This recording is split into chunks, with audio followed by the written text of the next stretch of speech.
Good evening. I would like to call to order the Keizer City Council in regular session. It is Monday, August 17th, 2026, and ask our city recorder to please call roll. Councilor Parsons? Here. Councilor Kohler? Currently absent, on his way. Councilor Cross? Here. Mayor Clark? Here. Council President Starr? Here. Councilor Christopher? Here. Councilor Duran? Here. Thank you very much. If you are able, I ask you to rise and all join us in the Pledge of Allegiance. I pledge allegiance to the flag of the United States of America and to the republic for which it stands, one nation, under God, indivisible, with liberty and justice for all. Thank you all very much for joining us this evening. We will we don't have any special orders of business. We're going to go to committee reports. I have two people signed up, and I'll start off with Liam Stitt, who's going to report on the Parks Board meeting. Mr. Stitt.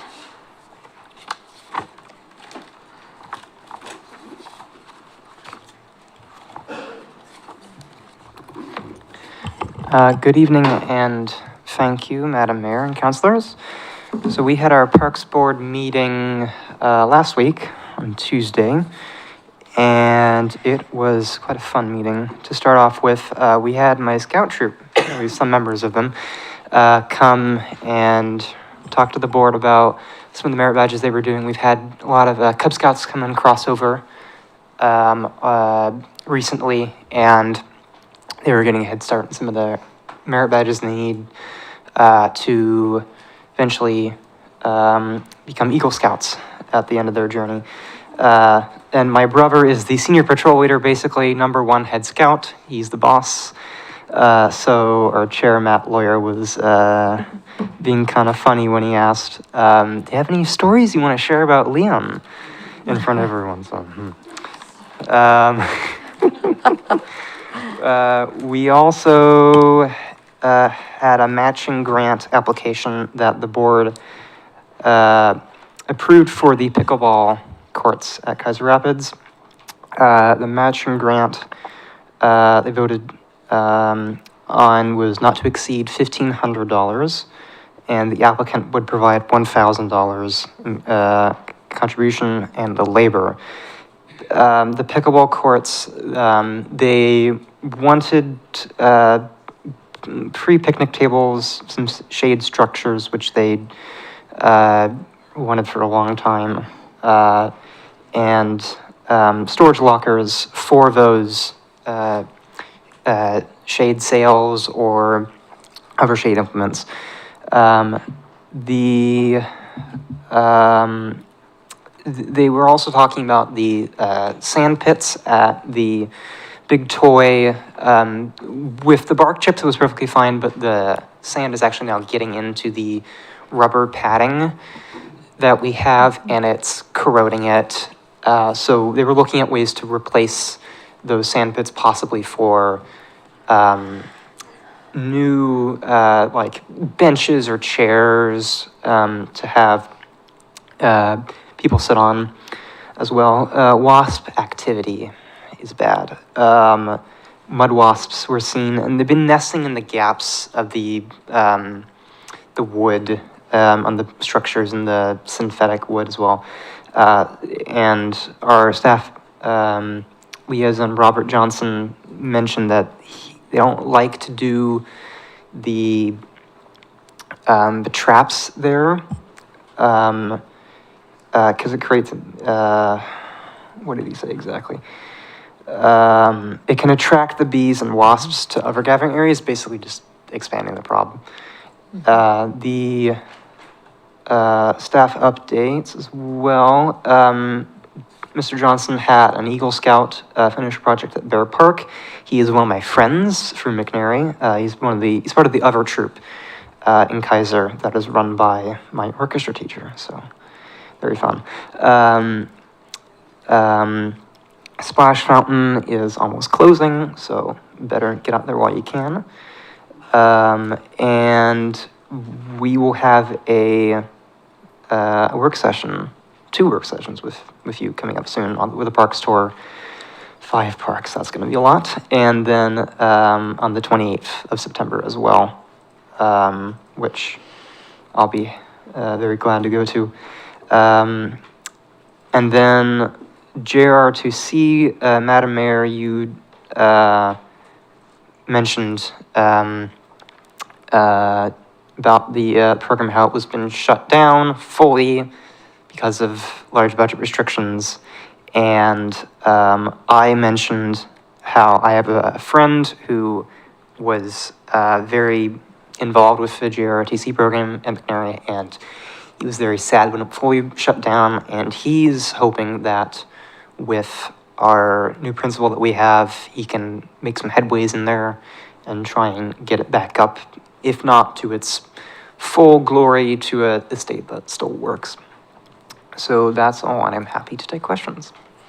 Thank you very much. I'd also like to add that not only was your friend interested, he was actually at the school board meeting that night testifying for that program, along with other students from our JROTC program. So thank you to all of the students and some of the parents who showed up to speak for that great program. So really appreciate that. Thank you very much. Councilor Christopher? Thank you, Madam Mayor. 2 questions, 1 comment. I didn't understand the sand thing. So the sand volleyball. Not the volleyball, the sand pits at the Big Toy. Sorry, I should have mentioned the Big Toy. Oh, the sand pit, Yeah, that one little sand the pit. top Yeah, lot, yes. the top lot. Okay, never mind. When does the splash fountain close? It should be closing early September? Labor Day. After Labor Day. Labor Day, That's what I okay, was hearing. thank you. And then, okay, so here's my comment. So about the wasps, and this is gonna sound slightly crazy, but I know it to be true. My cousin in Idaho told me about a homemade remedy to get rid of wasps, and it was to wad up newspaper inside a brown paper bag, wrap a string around it and hang it in a tree, and it fools the other wasps into thinking that is a paper wasp nest. Okay, I get it. It sounds a little crazy. I did this and could not freaking believe it. I mean, I've had 0 wasps. The costs of that are what? You know, nothing. So I'm just saying, that's maybe, let's try it. We could hang it in those where are the wasps? At the Big Toy. Yes. So we could hang it in the high places and it might work. Interesting. I I believe know, that. it sounds crazy. I swear to you, it worked. I like that idea. Yeah. All right. Any other questions for Mr. Stitt? All right. Stop it. It's a good idea. Thank you so much. Thank you, Mr. Stitt. I'd like to note for the record that Councilor Kohler is now present. And with that, our next committee report is from Planning Commission, and that's Lindsay King.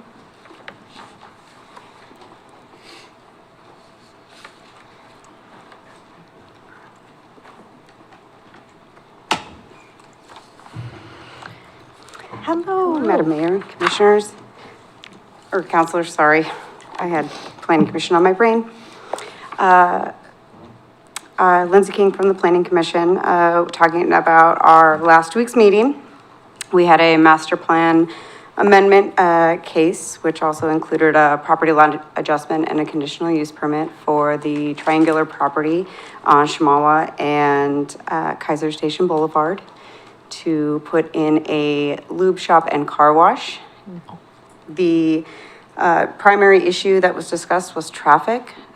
We had Chariots opposing the application, and after much discussion, Commission recommended approval with conditions by a 4-2 vote. We're down 1 planning commissioner, so if anybody's looking to join.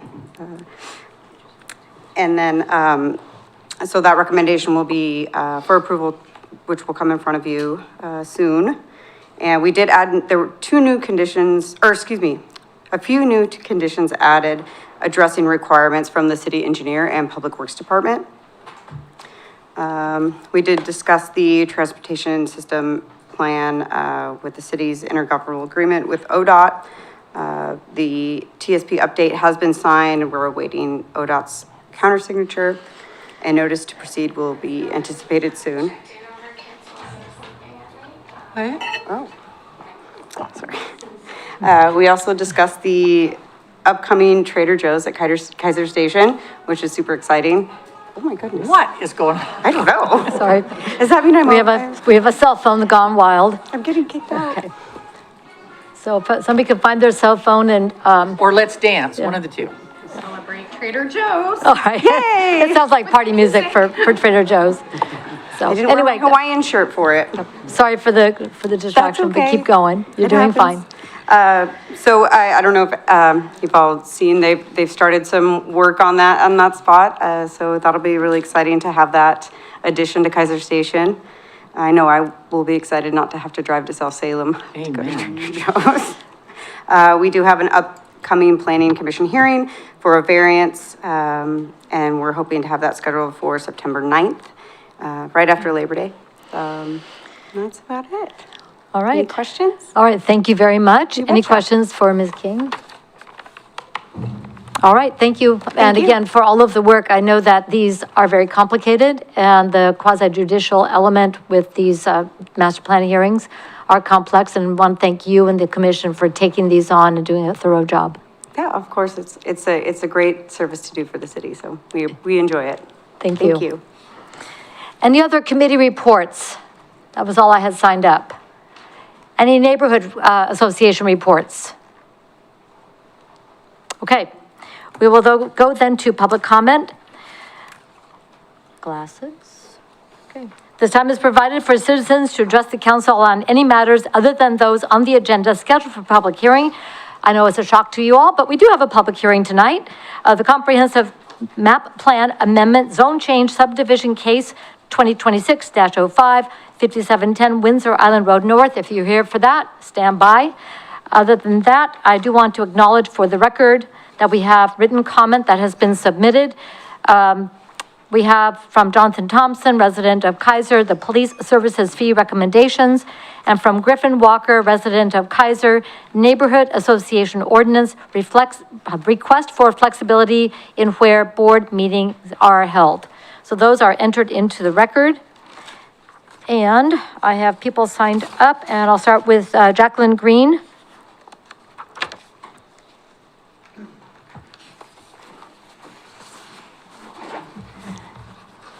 Jacqueline Green, Keizer resident. I'm writing to express deep concerns regarding the current operation and procedure norms as an internal oversight committee, especially the alarming lack of transparency surrounding the proceeding, deliberation, and decision-making process. An oversight body exists fundamentally to safeguard public trust, ensuring accountability and provide clear visibility into municipal governments. However, when an internal oversight committee operates behind closed doors, restricts access to key documentation, or minimizes opportunity for public observation and input, it undermines the very purpose for which it was created. The current lack of clarity regarding committee work overflows, meeting schedule, and reporting outcomes sends a damaged message to the community, and the internal evaluation takes precedence over public accountability. Without open communication and accessible records, residents are left unable to verify whether issues are being thoroughly, impartially, and effectively addressed. To restore integrity to the process and rebuild trust with Keizer residents, I respectfully urge the council and committee leadership to interact the following measure immediately. Proactive documents and record sharing, publish comprehensive committee agendas, detailed meeting minutes, and summary reports in a timely, easily accessible online format for public review, open accessible meeting, conduct committee procedure, privacy, providing clear notice and digital options such as live streaming or recorded sessions to ensure full community accessibility, clear reporting standards. Establish standardized public available metrics and timelines for how complaints, audits, or oversight reviews are evaluated and revolved. Oversight cannot function effectively in the shadows of security by prioritizing openness and clear reporting. The city can ensure that its oversight mechanisms serve as true instruments of accountability and barriers to public trust. Thank you for your prompt attention to this sincere Jacqueline Green. Thank you very much. Are there any questions for Ms. Green? Thank you so much. That is all I have signed up for public comment. I do have a couple of people from neighborhood associations, and does council wish to hear the neighborhood associations during that agenda item, or would you like to hear from them now? I have a couple of them that would like to comment. Do they want to wait until we take that up, or do they? I would leave it to them if they want Okay. to wait. Do you want to wait for that agenda item, or would you like to speak now? Because we do have a complex public hearing. So I'm going to leave it to our neighborhood associations. Who do I have signed up? Whoops, my bad. I've got Rhonda Rich from West Keizer, and I've got Jacqueline Green from Greater Northeast. So now or during the agenda item, your call. During the agenda item? During the agenda item. Any disagreement from council? All right, we will proceed that way, so we'll have a comprehensive conversation. Thank you very much for that. I'm gonna put this letter with that as well. All right. Did anybody else want to offer public comment at this time? Because that was all I had signed up. All right, we will then go to our consent calendar. Council President Starr, would you please read the items on tonight's consent calendar? Absolutely. The items on the Monday, August 17th, 2026 consent calendar. Item A, approval of the August 3rd, 2026 regular session minutes. Item B, approval of the August 10th, 2026 work session minutes. Item C, approval of the August 10th, 2026 special session minutes. And item D, the 2025-26 surplus property report. Thank you very much. Are there any polls? Seeing none, Council President Starr. I move that the Keizer City Council adopt the consent calendar as read. Second. The consent calendar has been moved and seconded. All in favor, please signify by saying aye. Aye. Aye. Opposed, signify by saying no. Motion passes unanimously. Let's go to our public hearing. All right, I want to make sure all of my papers are lined up here. Okay. There it is. Okay. I would like to open a public hearing on the, let me read it in, Comprehensive Plan Map Amendment Zone Change Subdivision Case 2026-05, 5710 Windsor Island Road North. City Manager?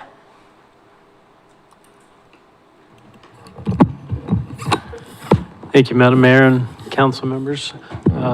Mr. Withen, the planning director, and Mr. Lindsay, we're going to be handle this item. All right. Thank you. And I'll get started by basically explaining the applicable substantive criteria of the case. So it is a comp plan map amendment, as well as a zone change, as well as a subdivision review. And so first of all, our comprehensive plan map amendment criteria is found in our Keizer Development Code, Section 3-10904. And basically, without belaboring every last word, because there are a decent amount of them in here, they have to be in compliance with the statewide land use goals. There's many of them. They're listed out in the packet as well. They have to be consistent with the applicable goals and policies of the comp plan itself.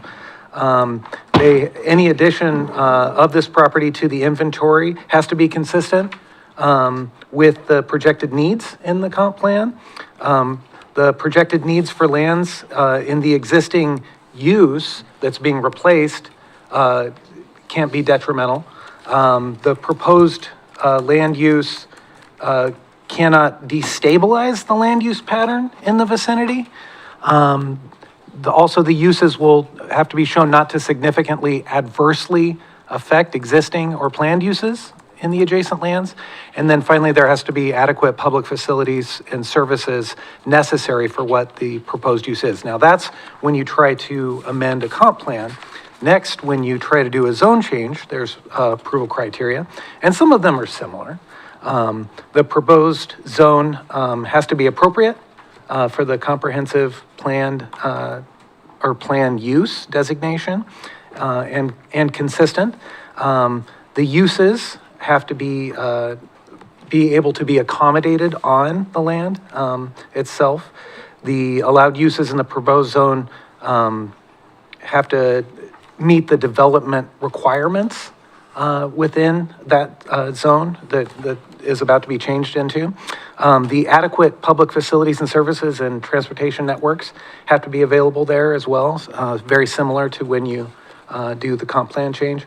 Residential zone changes have to meet the criteria listed for those and meet the purpose statements in the residential zone changes. And then there's some additional criteria that have to be followed about vacant lands. And basically, it has to meet the land needs of the city. So that's what, when you change the zone. And then finally, because there's a subdivision involved, that's Keizer Development Code, Section 310806. And there's 4 criteria there. And those are, it's got to basically comply with applicable development standards, including provisions for streets and utilities.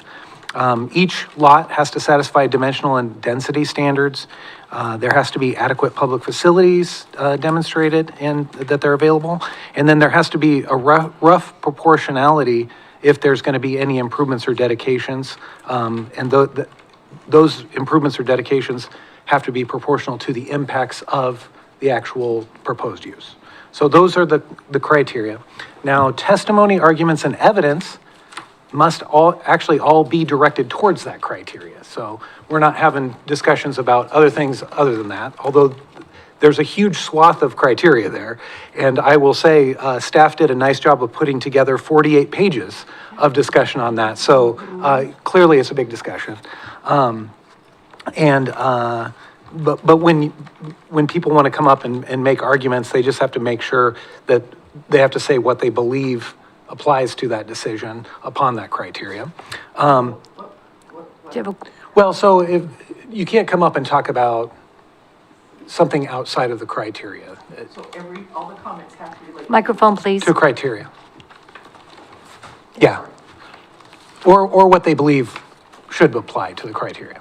Okay, failure to raise an issue accompanied by statements or evidence sufficient to afford the city council and the parties an opportunity to respond to the issue precludes appeal to Land Use Board of Appeals, LUBA, right, based on that issue. So they have to make a record here, give you guys as decision makers and applicants a sufficient heads up and an ability to address it in order for it to be in the record properly.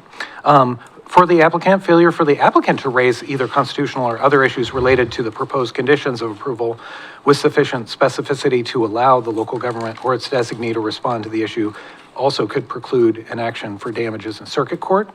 And then for the council, I have to ask, are there any conflicts of interest on anybody in the council? So everyone will participate for that reason. Is there any such substantial bias that you couldn't be fair in making your decision here? Okay, and then finally, have there been any ex parte contacts? No. Oh, I see one over here. Counselor Christopher? So would ex parte Microphone, please. Would ex parte mean I had a conversation with a resident that lives on Windsor Island Road regarding sidewalks, safety of sidewalks? Well, I will say, so ex parte contacts can be any information that comes to you. If you receive information or discussion of this application, or even any visits to the site out sort of the formal hearing. So oftentimes people who live in a town know, they're aware, they've driven by. But really, the idea is if there's information that you received that would affect your vote, then it's a fairness thing for the applicant to be able to hear about that so they could address it. So if there was a generalized discussion about it and it was nothing different than what was in the packet, then you don't really have to go into it. Okay. So, then no. Okay. Okay, so that was all in the packet. Okay. Yeah. Checking with everybody, and so I'm not seeing anybody else raising a question. Okay. And that's all I have. All right, thank you very much. I believe, Ms. Witham, you are up, and is there going to be something on this screen for us? This screen, so I'm not an owl. Beautiful, thank you.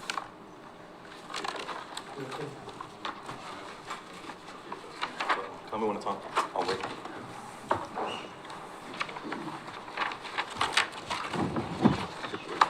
Hit the side button on there. There you go. Yes. Okay. All right, Madam Mayor, Council, thank you very much. Yep, I'm Shane. Hi, all. I was actually going to crack a little bit of a joke that when Joe read the criteria for approval, it seems awful short for a 750-page packet item when it's all put together, right? But it is within those criteria, well, it's not quite 750, I think it's like 748 or Ish. something. But within those criteria, there's a whole lot of sub-criteria, which is why it gets so long. In light of that, we are providing a QR code for anybody in the audience. If you want to follow on your phone, it takes you right to the city council packet and you can kind of jump in and look at the information that was submitted. I'll get right to it. I figured if I just read the 750 pages, that'd be about right. No, I'm not going to do that at all. We have snacks. Yeah, no kidding. Bring pizza. But yeah, so having a public hearing to consider this comp plan zone change subdivision. It's case 2026-05. The property, I did bring a couple visuals for y'all so everybody can kind of see what we're talking about. The subject property is on Windsor Island Road, 5710. It's just to the north of Wildwood Mobile Home Park, if you know where that's at. Just a little bit further north than where Lock Haven and Windsor Island come together. It's on the east side, and actually it's about 550 feet north of Wildwood Mobile Home Park. I'll tell you why I know that later. So here's a little map. This was actually provided for comments in our first hearing that happened with the hearings officer. City of Salem had provided it. It's a great visual, and I liked it, so I just used it. The red line shows the extent of what we call, affectionately, we refer to the smell zone area, but it's technically called the Willow Lake Settlement Agreement area, or the dual area interest agreement area.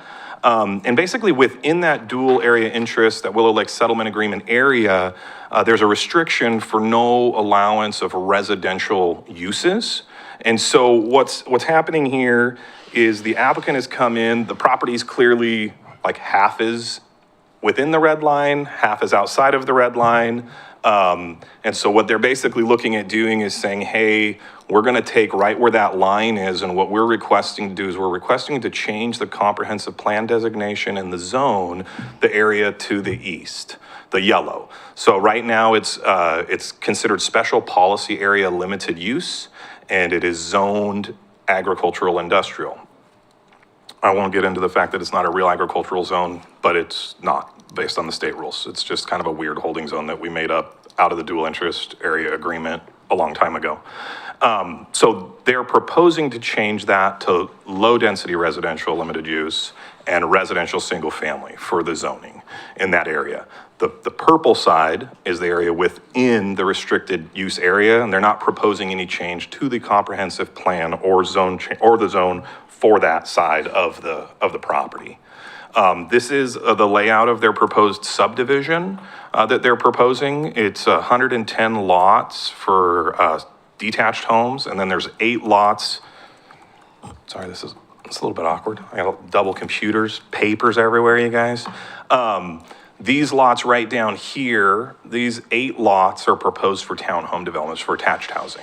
So that's what they're proposing as their subdivision layout. They are proposing a secondary emergency access here that would go out to Windsor Island for emergency services and fire. There are conditions that are recommended that basically say, hey, when you build streets in the city, you're gonna have to meet our standards and work with Public Works and the engineers and the fire district and all those folks. That's not me, so I do more words than I do engineering. So, but if there's questions on that, I think that Ms. Blaylock can speak to those.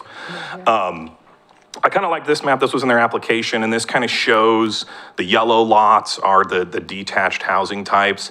And you might ask, hey, Shane, what about the lots that are yellow, but they're not quite yellow? They're a little bit more onto the beige side. And the only differentiation there in their key that they're submitting is it's a different in a product of housing that they build. It's a difference in width. So the lots are a little bit of a different width. So one's a 35 foot wide product, and one I think is a 40 foot or 45 foot or 35 foot wide and a 40 foot product. Yeah. And then the purple is your attached housing lots, the two blue purple. That's like two different shades of purple, kind of. Sorry, guys. I don't know colors. We'll just say the two tracks by the little cul-de-sacs. Those are stormwater tracks. So that's for stormwater management. And then the green tract is one that is actually, there's a cell tower on it. So that's going to be another tract. One of the items that was raised in the City of Salem map is there was some concerns with the initial layout that there was actually a little bit of clipping into the boundary area. And so we said, hey, you can't do that. So we do have conditions. They actually responded prior to our hearing with the hearings officer with this updated site plan showing, hey, we can still make our development work and completely stay out of that area. Sorry. So just a little bit of a background and a timeline of why we're here tonight. We had a public hearing with the hearings officer on July 8th. That's where he received our staff recommendation that Mr. Lindsay referred to as being too long.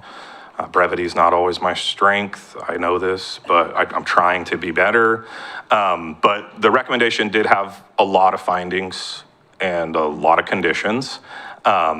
And at that hearing, the applicant gave a presentation, which included those revised plans, included the layout of the zoning boundaries to show how they would be able to comply with the Willow Lake Settlement Agreement and dual interest area agreement. It's really hard to say, the DIAA. And then at that hearing, we received quite a bit of public testimony.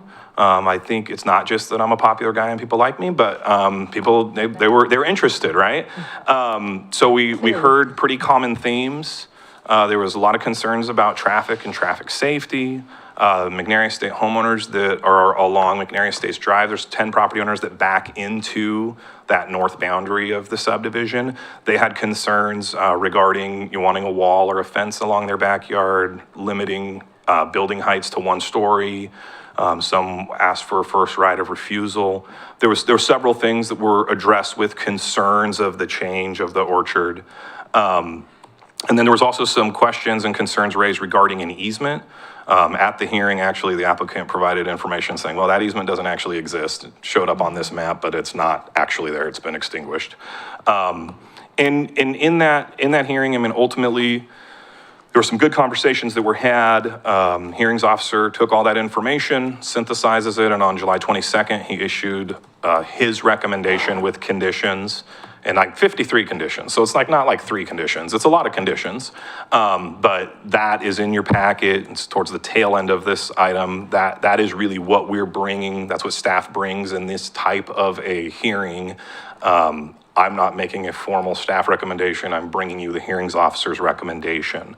One thing I do want to point out, I think the one piece that neither myself nor Mrs. Blaylock, our public works director, were super comfortable with is in hearing the testimony at the public hearing, and some of which we already had anticipated. We'd actually had conversations before the hearing that were like, we don't love how there's not a complete street on Windsor Island Road to get all the way to the subdivision. So that's not ideal for pedestrians and bikes and strollers and people.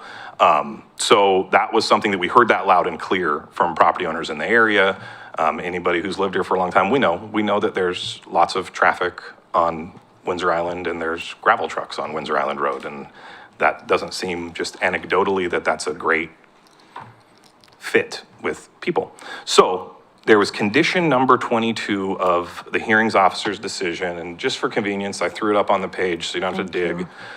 This is what the condition in the hearings officer's recommendation says. And it basically says, hey, construct a 6-foot wide property line sidewalk. I don't really need to read it because I'm gonna show you a picture of what it looks like. We had our engineering folks made us a little picture. So essentially what the discussion was to extend that existing sidewalk that's in front of the mini storage facility, right at the end of Lock Haven, and it would extend north within existing right-of-way, the sidewalk, and it would head up to the north to where their new street is going to daylight with Windsor Island Road. Now, where that new street daylights, I've been educated that where a new street intersects with a street, it creates crosswalks. Whether or not they're real crosswalks or not is somewhat irrelevant to, I guess, state rules. So essentially what the condition number 22 says is, hey, you're gonna have to construct this sidewalk so we can get pedestrians across the street, down the sidewalk to connect into the existing system. And so that was proposed at the hearing, and at the hearing there was discussions about that, and so that doesn't seem ideal. And we really rather look at another option. And so staff worked together and, you know, kind of looked at what are the possibilities. And I don't remember who it was that brought it up, but they said, well, what about in front of Wildwood Mobile Home Park, which we had actually already thought about and looked at and talked. And the concern was there's not adequate right-of-way width to just build it over there. And so it creates a little bit of a snafu. If the adequate right-of-way was there, I think the condition would have been written very differently. I know I would have advocated for a different writing of that condition. But we did reach out, staff did reach out to Wildwood Mobile Home Park and said, hey, what if we were able to work something out with either some dedication or maybe a public easement or something? And so we would prefer to see, and Mrs. Blaylock, feel free to jump in and interrupt me if I'm misspeaking for us. It's the royal we. We would prefer to see that pedestrian connection on the east side of Windsor Island Road so that people aren't encouraged to cross Windsor Island Road where heavy truck is constantly traveling. So this is what we'd really like to see. The issue is we don't have a guarantee that we can make it happen. Now, staff did reach out to Wildwood. They expressed interest in discussing it. We created, again, I love when I get to say we when I did nothing to make this. AKS, our city engineer, made this exhibit to give to them to say, hey, here's what we're talking about. And to my knowledge, we have not got confirmation that they're like, hey, green light, we can make this happen. But we are in those conversations, and we already had a hearing scheduled to come and have this heard. So what we ultimately did is we worked out with ourselves and our engineering staff, how could we modify that condition 22 to allow this to happen and to prefer this to happen. But we need to have an off-ramp if this just absolutely, it's impossible to happen. So we came up with this really long condition 22, which is a part A and a part B. And essentially what it says is it says, hey, we're gonna do 22A, and you're gonna build that on that east side, and it's gonna connect. That's what we want, that's what you're gonna do. The city's gonna have 18 months, right? I can't even read, I could read it here. Yeah, we're gonna have like 18 months to make that easement or dedication be able to happen, but it's on the city to get that permission to happen. And when we get that permission, applicant would be required to design it and build it. And if we can't do that, then we would go to condition 22B, which is not the number one option, but it would be that sidewalk idea. But the difference would be is we did add language that said, and we're gonna look at, and you're gonna be required to look at how to enhance the crosswalks there, and not only there, but also at Lock Haven and Windsor as well. Because if you get people across the street there and you can do it safely, and then they're moving to the south, well, and they're gonna go walk to McNary, or they're gonna go down to catch the bus, well, how are they getting back across? Because you still have the same exact problem you had up the road. So, I mean, I think it's as good of a solution that we can come up with in the confines of what we have the authority to do, and what we really have the authority to require of an applicant in a case like this. So I wanted to highlight that because that is really the biggest and only change to the hearings officer's decision that we are asking the council to consider. And that's not that I disagree with the hearings officer or anything like that. It's just, this is additional information that we were able to get, and we feel like it's a solution that could work well for folks. So that is kind of where we're at with it. The other thing I wanted to point out, that's the last one. The other thing I kind of want to point out is that after my deadline for producing all of the information to put into your packet, we did receive some additional comments that came in. We received 4 letters of actual support from some of the McNary homeowners that were concerned. And yes, and so there was 4 support letters, and then we received 2 other letters. One from Riverbend Gravel, which is it's where the gravel trucks are coming from. And they basically implored us in their letter to make sure to keep them in the loop. They were requesting to be kept in the loop for any actions that were taken. And very specifically, I highlighted it, but very specifically, they pointed out the road currently has a speed limit of 45 miles per hour. There's no stop signs or traffic lights from Windsor past the proposed development. And that they would like to make sure that that recognition is incorporated into any potential pedestrian walkway over the road. So that kind of speaks to that enhanced crosswalk thing. So I think that's it. And then there was another comment that was received, I think just like late today actually is when I saw it come in. And that was from a resident on Trent, I believe. And they were, Trent, and they were expressing concerns regarding speed on Windsor, traffic safety, the traffic control configuration on Windsor, and possibly considering whether or not a traffic signal or other appropriate traffic control device would be warranted. So those were some of the comments. One of the other things that I wanted to highlight is at the hearing, when we received a lot of the concerns, as far as from a criterial point of view, from a development code point of view, we do have the allowance to require screening and buffering.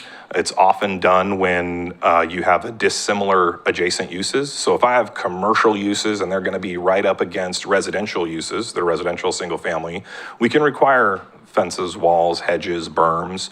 We've done that with developments many times. But what we don't have is we don't have a standard that says, hey, when you have a residential development next to another residential development, I don't have the ability to require somebody to put in a fence wall or a hedge.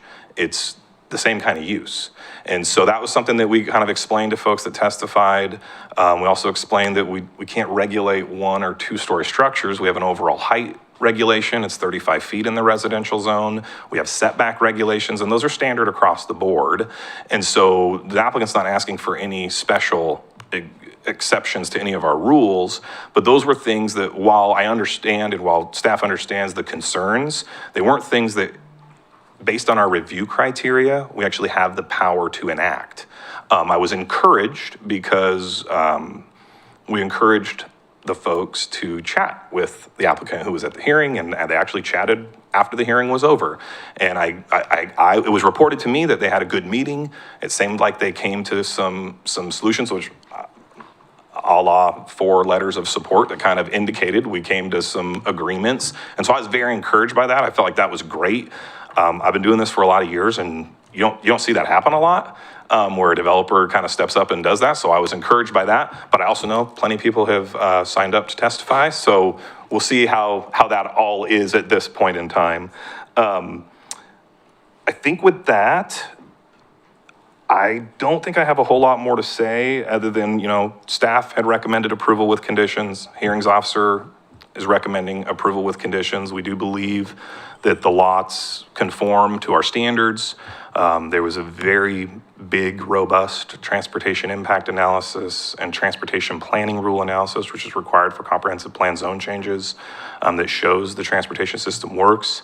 I believe that with this modified condition 22, we are doing everything within our power to make the best opportunity for safety for our kids and our community.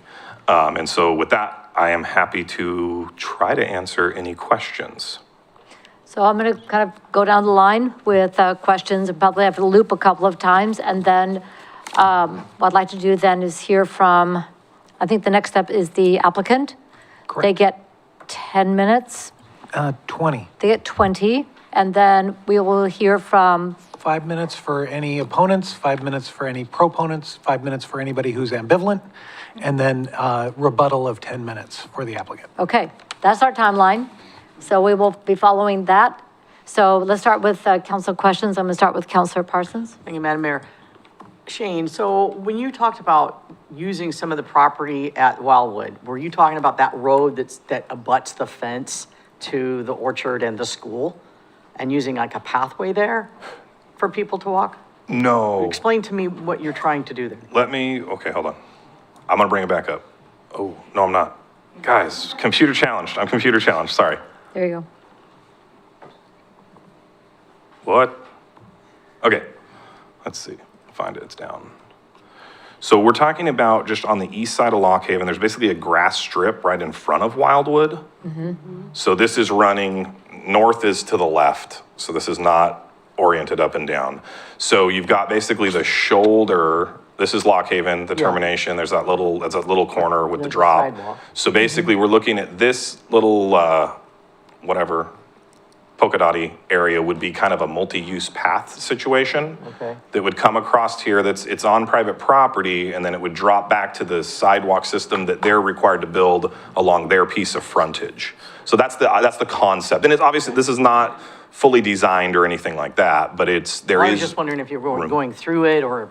route Gotcha, around. right, Okay, yeah, no, gotcha. it'd be along that frontage, so it's outside of their fence, it's in like the area that's grass. Right. Right Whatever that now, is, yeah. so. Okay, thank you. That's all I have. All right, thank you. Counselor Kohler, questions? Thank you, Madam Mayor. Mr. Witham, Yes. in this particular drawing that you have, where your funky-looking path or whatever is, to the top of that, there's a fence existing there now. Yes. So this would be right along the fence. Yeah, and I think, exact design is not determined. This was a concept that, and Ms. Black, you can jump in, but this was, what we wanted to do is we wanted to look and go, is it physically possible to fit something in there that could work? Because in my in-laws live in Wildwood, so I'm like, I'm pretty sure there's room. And so we had that looked at. So, that path may not be in that exact location when it actually gets designed. It was really more for a visual to go, hey, this could fit here, and that would kind of represent the maximum that we would need to acquire or be given in an easement or whatever from Wildwoods. That was the idea, but I'll defer to Ms. Blaylock if I'm wrong or if you need to go more. Great job, Shane. Thank you. Thank you, gold star.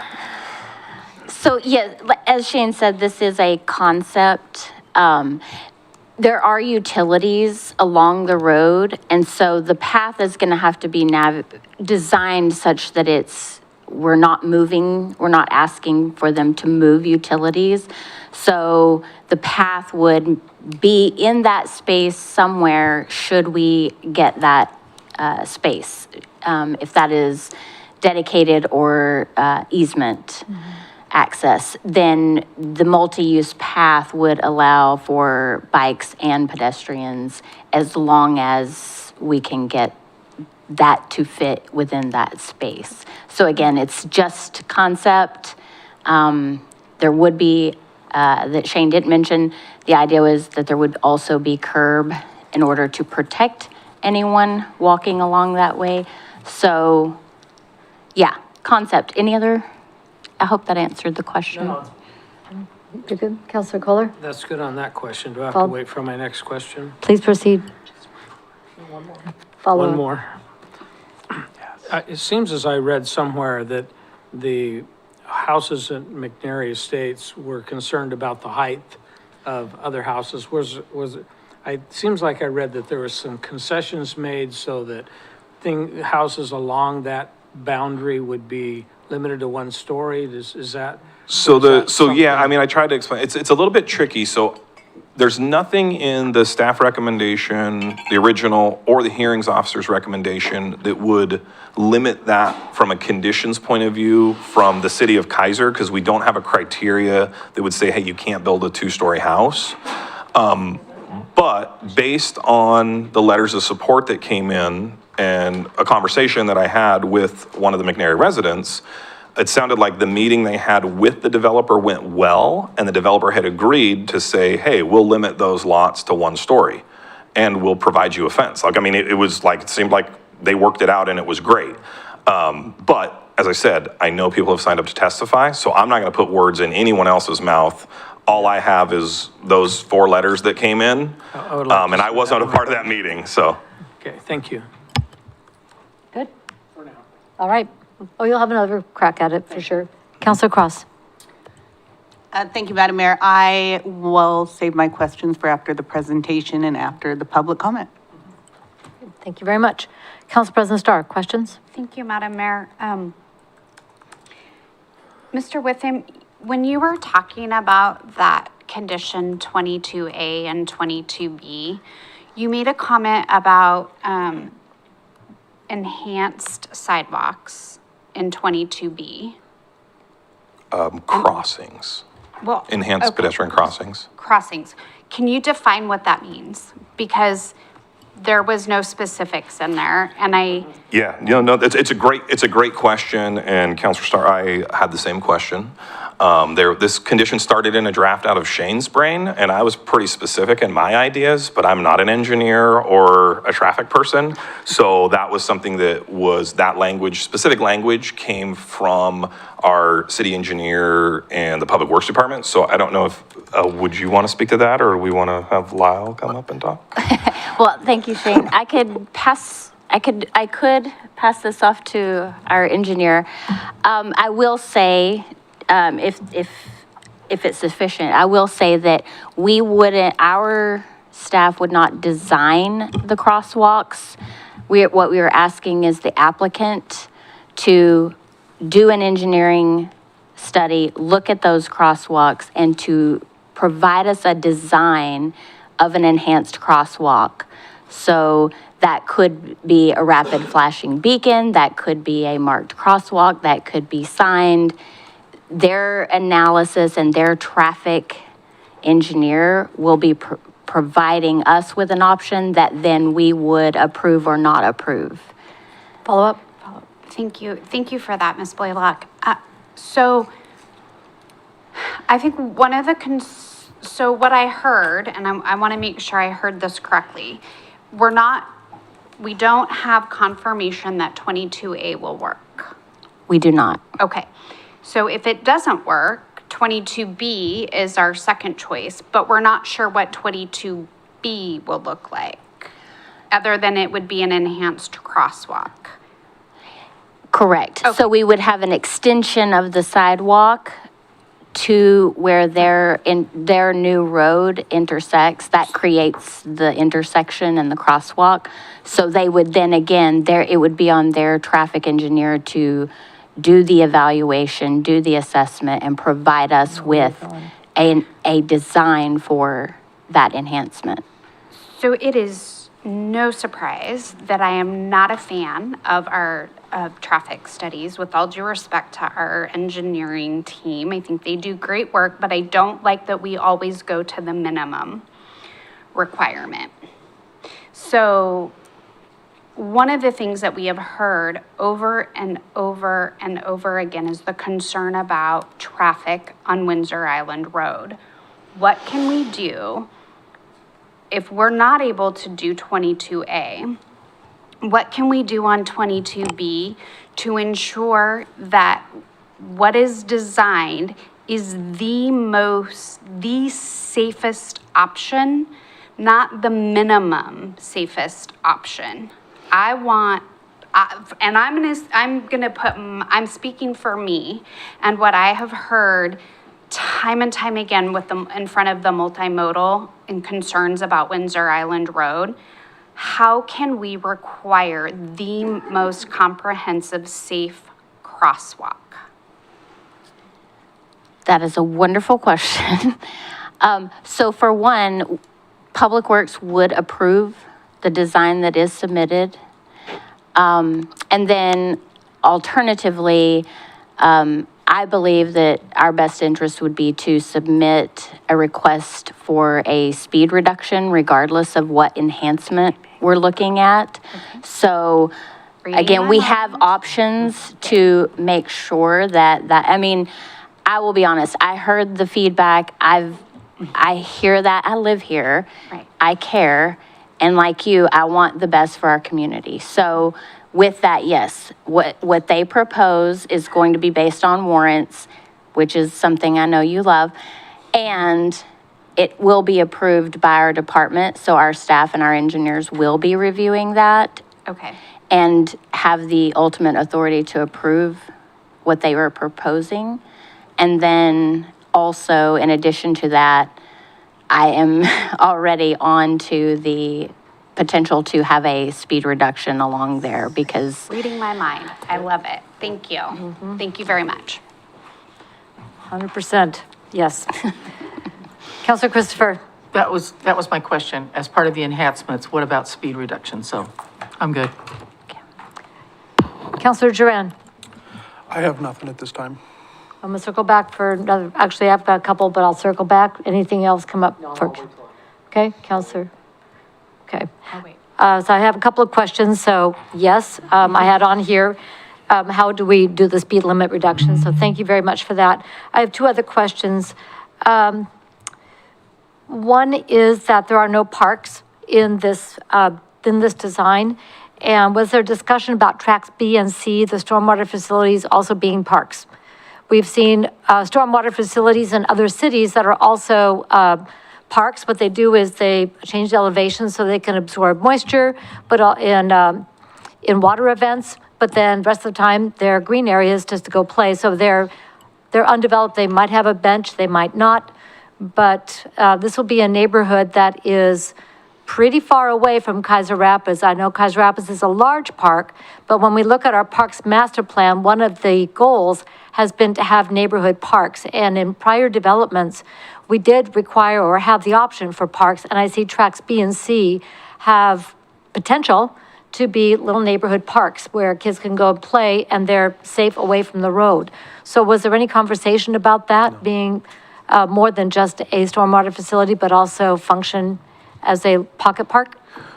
The applicant did not propose those to be parks, and it wasn't something that staff required or pursued based on just, I think, just overall the master plan of the parks. And obviously, this development will pay a bunch into parks SDCs as it develops, but it wasn't discussed. So if I'm going to follow up on that, since they are paying into parks SDCs, could we initiate a conversation that those go toward creating park space for that neighborhood, and they have the tracks that are identified? Those designs are not rare, according to what I've observed in other cities. So I would like to at least get that conversation started on green space for that neighborhood. Yeah, there's a lot, 118 homes, and having those two little pocket areas, and they're one at each end, they just kind of screamed at me going, playground, or not necessarily a structure, but a play area to go outside and run around, green space to run around. So I'd like to start that conversation. Second one in, one out. So you mentioned in the presentation that there's an emergency road. Yes, and I am concerned with one in, one out. What would it take to open that emergency road in an emergency, and is that sufficient?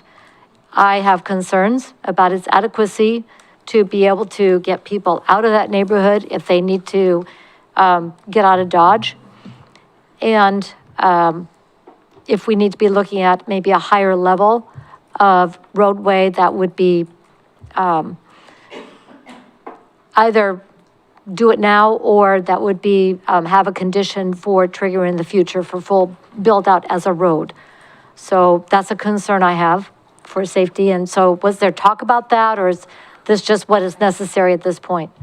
I mean, that is what the TIA kind of, I mean, it does look at all the traffic that's generated and what they're doing. So, I mean, in the TIA and the TPR analysis, they did not say that it needed a whole nother road. I know there was some questions from the fire district on, is this adequate? And that's where we have conditions in place that say, hey, you're gonna build it to our standards. It has to go through a coordinated review with the fire district.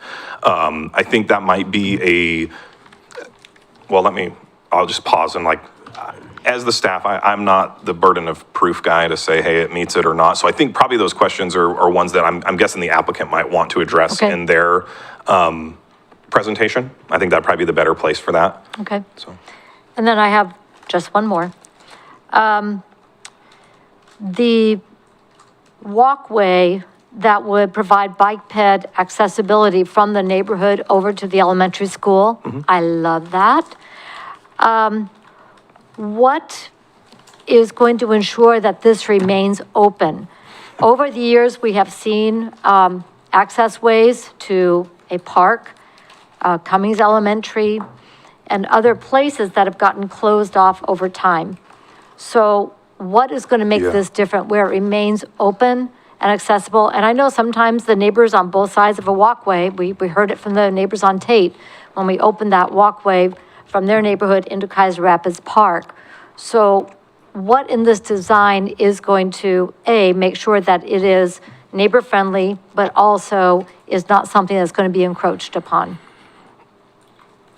Well, I mean, as far as the actual width of it, it's going to be on the plat, it's going to be there, so there'll be rules around it. Now, the other piece of your question is, what if a school decides to not give you access or not let you on? I don't have a good answer for that. That's private property. It's not ours. Keizer Rapids Park is a little different. I actually approved that subdivision, so I'm very aware of what happened. But since we own the property, it's very easy for us to keep that access open. What our code says and the criteria for being able to require this as a condition, and that was something that at the very beginning, very first pre-application meeting, I said, hey, you're gonna have to provide a connection to the elementary school. What our code says is that if you're doing a subdivision proposal and your layout makes a pedestrian or a bicyclist go more than a quarter mile out of their way to get to what's called an area attractor, so a park, a school, things of that ilk, you will provide an accessible route to get there, a pathway to get there. Now, it is a challenge because if the school district were to say, hey, we're not gonna open it and let you in, the city doesn't have the power to make them do that. Now, up north, Clear Lake Elementary has paths that connect off the end of, I think, Cater or Boardwalk, I can't remember which street, but there's a couple spots where it comes in at Clear Lake. So it's a pretty common practice. I have not personally gotten confirmation from anybody at the school district. I don't know, this is weird, but if anybody has got a good connection, that'd be a great conversation to have. So I think from the planning department's perspective, from the code perspective, we are requiring what we can require to make sure that happens. But being that I don't have control over the other property, I can't give you that answer that says it will 100% be perfect. So I'm going to follow up with that, and then maybe the applicant can respond. The location of that is specific to the school. If the school, for some reason, I cannot even begin to comprehend that they would say, no, we really don't want our kids walking to school, is there an alternative that builds a bike ped connector from that neighborhood into the existing neighborhoods along somewhere in that area? That would be an alternative to being specifically landing at the school, where if they landed over on that street, then they could walk into the school. Yeah, I will say, like, just the challenge, because, we looked at that, and I mean, it is pretty clear the criteria is to an area tractor, and someone's backyard isn't considered an area tractor by code. I think part of the problem is that it's right next to Sagrada Circle, which is a loop, and so it's everybody's backyards. Yeah. Like, if there was a piece of right-of-way, absolutely, you connect it to a piece of right-of-way. If it's a public space, you connect it to a public space. In this case, we kind of, it's really the best that you can do. So that just from my review of it, that's why it's where it's at. All right. I'll follow up with our engineers and applicants on that as well. Those are my three questions. Anything else come to mind? Council President Starr? I think I'll wait. Thank you, Madam Mayor. Okay. I think I'll wait till after. Me too. Everything else. Okay, everybody else good?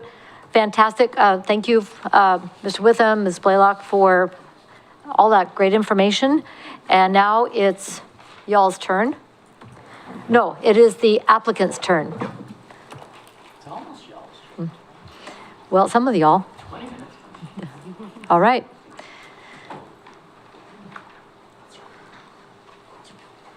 This chair's up, right? Mark, you want to just-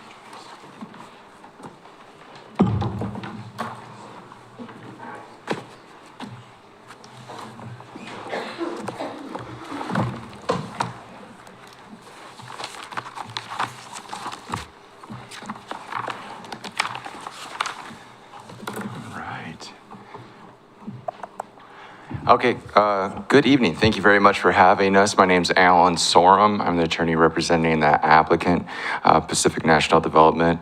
With me is Mark Cross. Mark is our civil engineer. Kelly Sando Engineering is our traffic engineer. Thank you for your great question. Shane did a really wonderful job setting the table for us. I think we will just do a quick overview of a couple of things, but for the most part, we're going to focus on trying to answer some of the questions that we heard that staff started the discussion on, and then open it up for additional questions as well. So we went over the history of the file, that this is comprehensive plan map zone change, this being the yellow being the primary property. That's what makes up the bulk of this. That's why we're here. You normally wouldn't hear a standard subdivision application, but all those years ago, about 25 years ago, when the city of Salem and the city of Keizer finalized their settlement agreements associated with the outer boundaries of the dual interest area, it opened up several hundred acres of land available for residential development. Council at that time didn't go ahead and just legislatively change the comprehensive plan map for all of those, but we're kind of the last one that has come in. One of the phases of McNary Estates and some of the other abutting subdivisions have all gone through this process in the past. So, Mark will probably go over preliminary plat, street and utility. We also have available the grading plan. Shane already went over the layout of the house. We also have Kelly, who can speak to the intersection analysis. In our last hearing, there were some questions as to what was the breadth and the scope of the engineering studies that had been done, and you can see that a number of intersections were evaluated. They all are performing at the city's adopted standards, and we've got peak hour analysis there and some crash data. I think I want to just kind of answer some of the questions, the ones that I know that aren't particularly heavily engineering related. Mayor, you asked about kind of like the idea of parks dedications, things of that nature. There isn't any criteria that would require us to out and out do a dedication, but the applicant probably would be interested in negotiating. I think we could probably have those discussions with the city manager, legal attorney, outside of that. And I have been a part of other jurisdictions where in exchange of SDC credits, if the value is appropriate, would that go ahead and happen? And if the city were interested in owning and maintaining those, to open them up. It does change a little bit of the design elements depending on the depth of it. So the details of that would be beyond the scope of this hearing. I think when we're thinking about land use, it's important to understand, the job at hand. We're trying to change, first job is changing the maps, the zone change in the comp plan map, asking ourselves, should this land still be undeveloped industrial ag land, or would it be better served to go ahead and move this into residential development? The city goes through its inventory analysis, and doing that, it's quite clear there's a significant need for residential land in the city of Keizer. We're very happy to bring forward this project as a single-family residential development as opposed to a multifamily. Not that there's anything wrong with multifamily development, but we do, I'm in the industry and I do hear a lot of feedback for significant pent-up demand for single-family residential development. That is a very difficult product to bring to communities, and so that's why everybody on the design team is super excited for this project. The adopted inventories, they lead us there. You asked a question regarding emergency access and whether or not that would be required to be fully built out as a part of this application or potentially a further development. So the remainder of the property, while it's in farmland, that's an industrial zoning. Development could certainly occur, and as part of that development, site development work would be appropriately evaluated at that time. We go ahead and we have the full paved access roads. The emergency access, Mark can speak to it, but it does meet fire code and all the adopted engineering standards. So notwithstanding, I can understand the impulse of being like, oh, can you build it out all out now, there's additional cost to doing that. And one of the reasons why, you know, we're always trying to balance, you know, the desire of that. And to do that level of improvement before you have a site development plan, you could easily make mistakes, and then there's not the project to make the return on that. So that's why we're doing it for the standard. The standards are there. It'll be safe. We feel good for that compromise regarding the emergency access. Regarding the walkway to the elementary school, you know, we can only make it. And as a parent who's had children, I'm well aware of the Salem Keizer School District standards. You know, children that live within a mile of an elementary school will not be offered bus service and are going to require to walk there. You know, please, you know who your principals are and invite them and invite your other individuals from the school district to make sure that they're keeping their properties open and allowing their children to access the facilities in a safe manner. You know, obviously at this moment in time, it's just a farm field, but we're going to be putting in housing there. We'd love the students that would be the future students and residents of this subdivision to be able to access those grounds in a safe manner. I actually think that would also help with some of the other age groups and other pedestrians as well, not just elementary school students. But Shane did bring up the condition of approval 22. We worked with Shane and Public Works staff in trying to go ahead and modify that. We'd love to see that come to fruition for the city to be able to acquire the necessary easement interest or right-of-way. Appreciate the comments from Public Works Director Blaylock, understanding we're still at concept level. The project isn't anticipated to require the movement of any utilities. You know, that's part of the expectation. But if it can come together, and you know, I mean, somewhat is it dependent on the will of the neighbor of Wildlife Meadows. It also is dependent on the will and the speed of the city to take action where it want to actually take that.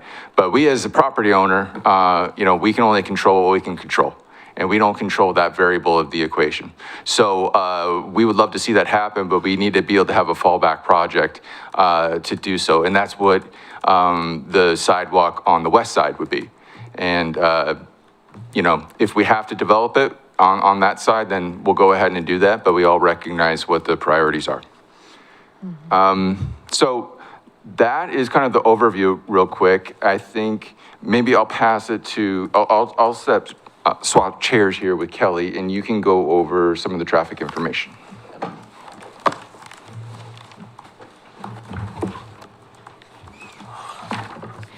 Thank you. Good evening, Kelly Sando with Sando Engineering. So just a quick overview of the traffic study, and then I'll go into answering some of the questions that you had. So our traffic study looked at two different ways to analyze the intersections. One is for the zone change, and that's the TPR. That is kind of an umbrella look at the system. It is looking at what is the reasonable worst case development potential on the site and what are the impacts of that onto the adjacent system. And the reason why we do that is that once this property is rezoned, if for some reason the applicant decides he no longer wants to develop, sells the property, somebody else comes in with a more intensive use, it's still going to be okay. So that's kind of why we look at that big, broad range first, and we're looking at just intersection analysis for that.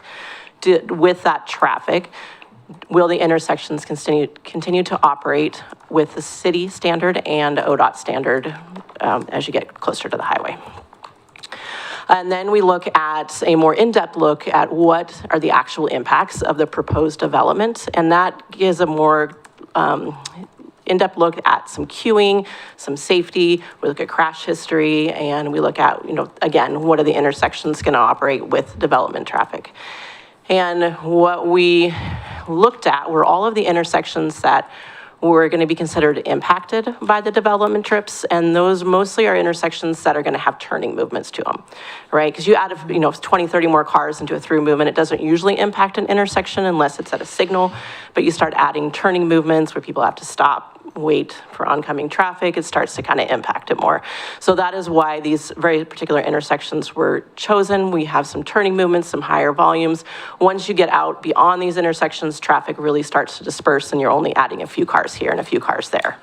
So that is kind of the breadth of why, or the intersections that we looked at. So we showed in our study that all of our intersections meet the level of service standard and the volume to capacity standards that don't require any intersection widening, which includes like adding turn lanes, adding traffic signals, anything like that for mitigating. So we meet all of the current standards with the development. So that's what you see here in the AM peak hour. Your standards are listed here, and then you go out with the zone change, that big impact, that worst case development potential on the site, you meet the standards. You're bumping up a little bit here at Lock Haven at River Road, but we know that that's a pretty congested intersection, but we're still within the standard before any additional improvements are necessary. And that's for the AM peak hour, and then in the PM peak hour, it's the same thing. You get a little less close to the standard there, but we're still within the standard. So to answer some of the questions that I've heard, there's a question of why are we willing to consider a signal or stop control at the Windsor at Lock Haven intersection, with some concerns about that. So the standards for putting in a traffic signal or a stop-controlled intersection are very stringent. For a traffic signal, you have to meet traffic volume criteria, and it is 1,000 cars in each direction plus 150 cars in 1 hour on the side streets. So it'll be a long time before this intersection meets the traffic volume thresholds. And then for putting in a stop-controlled intersection, there's also standards that are very stringent. These are ODOT and national standards, not just city standards. We don't put in stop signs at locations that we're trying to control speed. We put in stop signs when it's unclear who has the right-of-way, when you want to make pedestrian crossing safer, or maybe there's some sight lines that it's hard to tell when you can see if there's oncoming cars. So we don't usually do it for any other reason than that, and it requires an engineering study to prove that the criteria is met, and that when you put in the stop signs that you're not going to create any additional safety concerns. Because what you have is on a roadway where you don't expect it and somebody comes to a stop all of a sudden, then you have potential for crashes. So we don't want to create any additional operational or safety concerns. And the question about the enhanced crosswalk. So enhanced has a wide variety of design elements to it. Enhanced is from just it's at a minimum, the continental crosswalk striping. It's the zebra striping, not just the two straight lines. And then the neon signs with the advanced signs. And then it goes all the way up to putting in a flashing beacon, the rapid flashing beacons that you see everywhere. And then what is the appropriate design is also based on speed. It's based on how many pedestrians are crossing, how many cars are there, can cars stop safely when those go on. So the engineering study will be done to show what criteria, we'll follow that criteria to say, okay, if you have this, then this is what is appropriate. And we understand that there's definitely concern for safety and pedestrians out there, and that there will be children from the neighborhood who will be accessing the local schools. And second, with the speed reduction, that is an ODOT requirement. They do require it to be performed, and then they provide a recommendation and an approval. You are kind of creating more of a residential area when you start developing out, so you tend to find that the more you allow development to occur, the more speeds actually start to reduce because people start to slow down when there's more friction on the road. It tends to stop looking more like a rural highway and more like an urban roadway. And then there's other design things that we can do with the crosswalk and the sidewalk to help improve the speed. So, is there any? Yeah. Mark, did you want to go over anything in particular?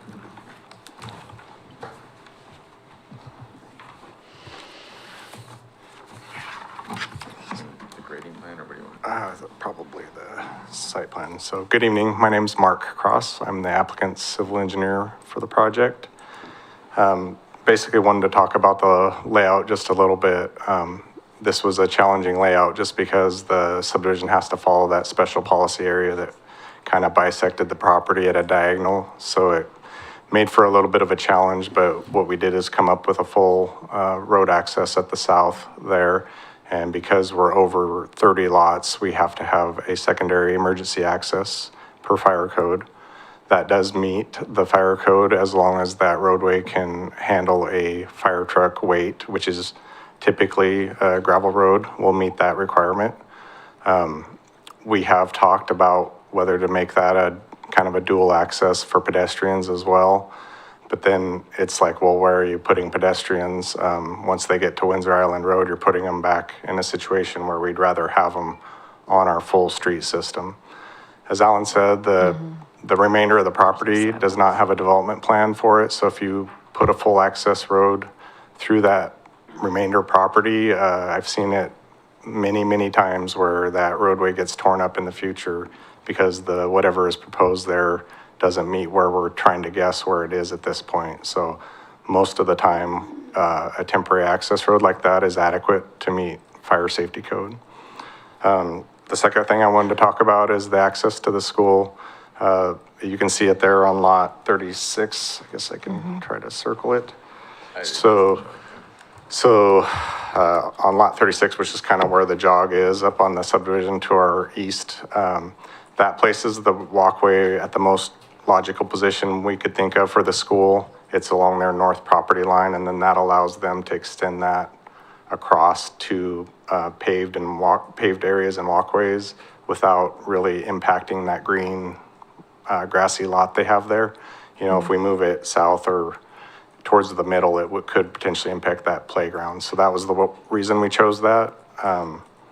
And regarding the stormwater facilities combined with a park, I've done some of those before. I guess what I like to see is maybe in some of the corners of the stormwater facility have something that's actually elevated. I've had where we've put like a half basketball court down in the bottom of the facility. And then I get sent pictures all the time when the pond is full of water asking if I'm trying to drown kids. So I really don't want to do that, but It's a new splash pad. yeah, we'd like to try to, I mean, if that's required, keep it small and around the perimeter of the stormwater facility. So I think that's all I had. Any All right, questions? we'll start down the line with questions. Counselor Parsons, any questions for the team? So how many cars do you think this development's gonna come out? I mean, you've got 118 homes, right? 2 cars per home usually, Minimum. minimum. So my whole thing is, I know the school district, that school particularly would want a gate. They would be on board with that. However, they just reduced staff by 4 classrooms because they don't have enough children. And now we're adding all these homes, and now they're gonna have to probably go back in a couple years and add more classrooms. So I guess, is the school district know this is going on? Are they ever part of the talk on this or not? Especially when it abuts a school like that. Yeah, the school district gets notice of land use applications. They do their own projections. So both like at a district-wide level, and then also, you know, locally. So they're well aware of both the city's long-term buildable land inventory, what analysis they have. Keep in mind, it does take, you know, 1 to 2 years to build out a subdivision and bring people in there. So that's more than enough for a district to kind of accommodate the fluctuations that they would see in a year-to-year basis. Yeah, they do receive notice of the land use applications. Right, good. Counselor Kohler, questions? Thank you, Madam Mayor. Couple of things. So in your opinion, the existing roads and the traffic and that will handle the traffic that you anticipate with this?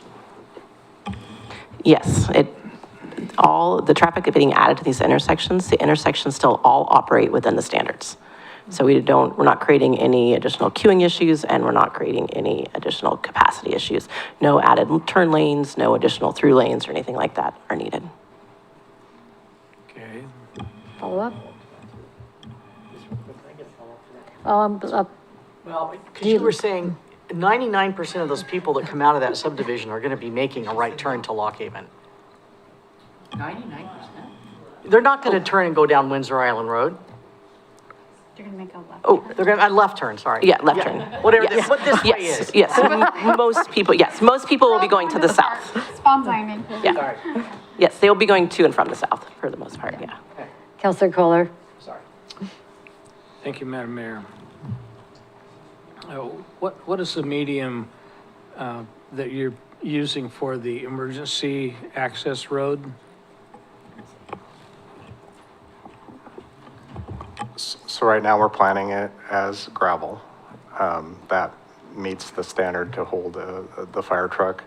It's a little bit easier to maintain. When a road is paved and it's not driven on, it actually will deteriorate fairly quickly. Asphalt kind of needs to be driven on, so typically those roads are built out of gravel as long as they can hold the fire truck apparatus. And will there be a gate on that road? Yeah, so on either end to keep cars from driving it, because once it hits Windsor Island Road, you know, Kelly has not analyzed that as a public thoroughfare, so that we would either have gates or bollards that are unlockable by the fire department or the city. And just one more. Just one more.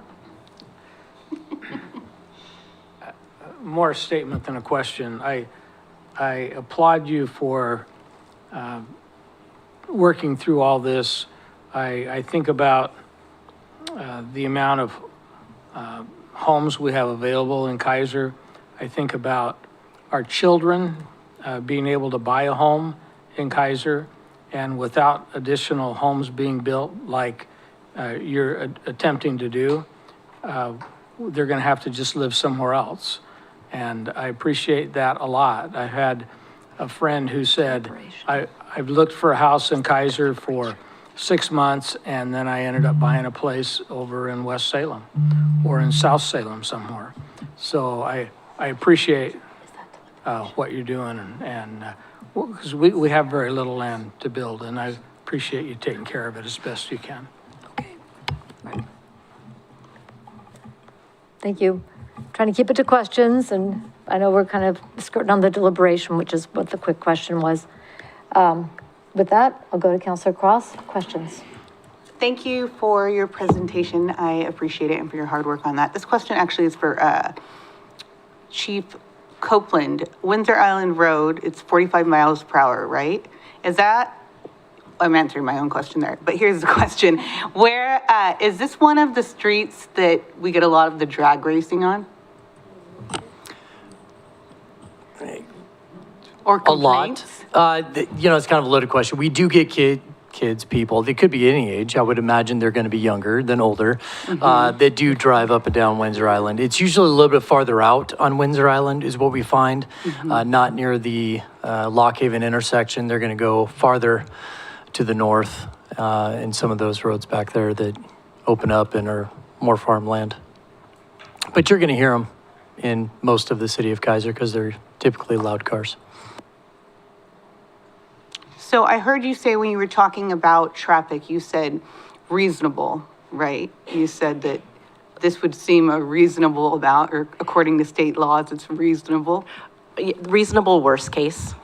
So what we look at is what is the maximum density allowed by code? And then we, look at, well, is it reasonable to build that there, right? And then if it is reasonable, we use the maximum density.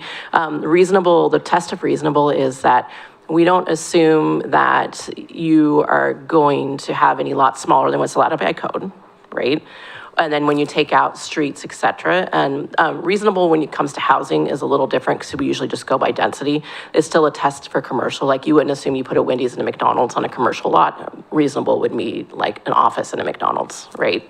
So that's kind of where that test of reasonable really is, but that's the definition. Just a quick follow-up. Follow-up. And when you are talking about how many cars, additional cars, how many cars are you averaging per house with that? So we are looking at the national standard for trips generated by house during the peak hours. So it's not necessarily cars per home, it's trips per home. And we look at it for the day and we look at it for the hour. So in a day, a typical home, we assume 10 trips per day, a typical home. right? And in the peak hour, we're at 1 trip. And the reason for that, it's, people don't seem like they get questioned that at first, right? But the reason for that is that you have in a subdivision with a lot of people, you have somebody like me who works till 6 o'clock at night, so I don't come home until 7. And I go to work outside of the peak hour. And then my husband works at 4 a.m. and he's home at 1 p.m. And then my teenage son comes home from high school at 3 p.m. So our household doesn't have very many traffic at 4 to 6. You also have retirees. So there actually, the number of people in a subdivision vary for when they actually commute back and forth to work. So the national standard is 1 trip per home in the peak hour. Why would we use a national instead of an Oregon, being that Keizer, a lot of people commute? Well, it's our industry standard, the city of Keizer, the state of Oregon. Our standard is using what's published by the Institute of Transportation Engineers, and it's a national standard based off of thousands of studies they have done all over the United States on all different types of subdivisions. So any studies that I have done to go out and collect it on my own have actually been very close. So just one quick one. Just one more. Sorry, going down a rabbit hole on this one. Is this something you choose to do, or this is what you're required to do? This is what we're required to do. So we would use a different number if the city had asked or the state had asked for us to use something different, but this is what they But we could asked. hypothetically say, hey, I don't want a national average, because that could look a lot different than Keizer's. It could, yes. Right? Yeah. Okay. Thank you. All right, thank you. Council President Starr, questions? I do, thank you. I have a few. All right. You made the comment that if the city had asked you to use something different in terms of our traffic study, is that what I heard you say? Yes. It's seldom requested that we use something different than the national standard unless it's something unusual. So can I follow up? Yeah. Follow up. Why, and I'm not sure if this goes to Mr. Witham or Ms. Blaylock, but why are we not asking, considering the amount of complaints that we've gotten from our residents about speeding and traffic congestion, why are we not asking them to use something different? And coming up with something that is specific to Keizer? I mean, I don't have a great answer for that. I think that, realistically, we look at land use based on review criteria. So when you go, hey, do a TIA, and they do the TIA, and it's reviewed by TIA, for those that are watching. A traffic impact analysis. And then the city's traffic engineer reviews that, and they're the expert that says, yes, this is the right standard. So I think if council wishes to pursue a different standard, I think that could be done. I'm going to defer to Mrs. Blaylock and the city engineering firm on that. But yeah, I think that's a little bit of a different question than a criterial approval for here's what you need to provide for your application. I mean, it might not be criteria specific, but I think it's relevant to the issue. I think it's a relevant question because it related to the criteria. I want to know if you were in our shoes and you were at a multimodal safety committee meeting and hearing people bring concern after concern after concern about traffic congestion, traffic speeding, all of the things related to traffic safety,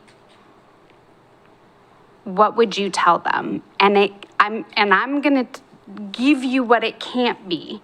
Well, the standard says, because their perception of traffic being unsafe or traffic being too crowded or traffic being, go down the list, right? That doesn't alleviate their concerns, and I will just use the concerns that we've heard about that intersection at Windsor Island and Lock Haven. I don't know. I'm looking at my my multimodal people that are here. How many complaints have we heard about that intersection and the concerns about people trying to cross the street, the speeding, et cetera, et cetera? Saying that the standards and the criteria say we don't need any enhanced safety measures, I don't think sets well with the people who live in that neighborhood. So what would you say to them if you are in our shoes? Go, Mr. Witham. I would just offer the one thing, and I absolutely, I understand where you come from. I will just say this. I think the question that you raise, it becomes difficult if there is a perception that something already has an issue, and then a subdivision comes in. I think the question becomes is who's responsible to fix that issue and to what extent? So with land use, when we're dealing with quasi-judicial land use decisions that are clear and objective standards based, so there's like this expectation that the goalpost is set for here's the rules that you have to comply with, and then if you comply with those rules, you obtain an approval. So I think the balancing act for the city is, this is the criteria, so that's what we have to look at, because if we hold them to a criteria that either isn't written or that we change midstream, we're then subject to a taking or something that is unfair to an expectation of an investment-backed expectation for a land use application. So it is super complicated, and I think what's hard is the oversimplistic part of me is, you know, I don't know, I've sat through a bunch of different meetings, and I'm not a traffic engineer, but I've heard that we do have power to put stop signs in places that we deem appropriate. The question is not whether or not, in my mind, if that's true, and I don't know if it's true, but if it's true that we can place them there, the question is not if we can place them, the question is who places them. And if I, as the planning director for the city, am placing conditions on a land use application, I know that I need to write findings based on criteria that I can connect to those conditions when I require it and who's responsible to pay for it. And so that's kind of there's almost like a two-pronged approach, because I think I am 100, as I said, I wrote a very different condition 22, and it very specifically said what Shane thinks should happen. And I was told, nah, you can't really make that call, buddy. And I was like, okay, well, at least we still have the ability to make sure we're doing something safe for the kids. So I don't know if that's helpful. I know that's not helpful, but I just want to say, like, that's where Shane's brain has to live in when we're doing a staff recommendation for mine. Thank you for that. And I have one more, just Please proceed. maybe for now. We talked about the one in and one out, and I live in a one in and one out subdivision. How many, do we know right off the top of our head, Mr. Witham? It's a test. How many households are in the Country Glen subdivision? Because it is, and there are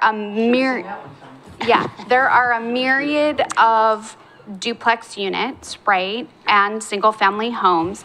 Yep. And to make it even better, we had that significant multi-unit housing built, right, and they all use our one in and one out. Many of them do. So I think my concern is that one in, one out.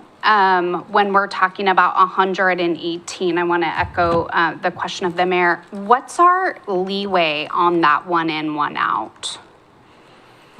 I'm just, again, it's like about livability, right? Sure. Can you clarify, though, what you mean by leeway? I don't want to guess. Sure, yeah, sorry. Mr. Attorney, you Yeah, don't want to sorry. guess. Yeah. Like, what? I think I worry about the one in, one out because I live it every day, and it is challenging in terms of congestion, because now we have, and I'm just speaking from personal experience, one in, one out, you have people parking on both sides of the in and the out, on both sides of the street. So now it's almost like Frogger trying to get in.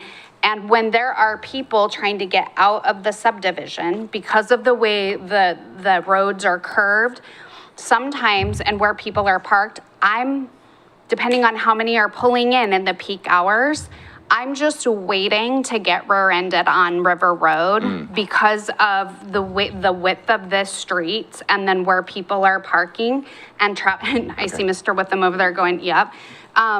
So I I'm have. glad I asked for the follow, because Yeah. so there's two components. One I can speak to, and then the queuing you can probably speak to, but to better.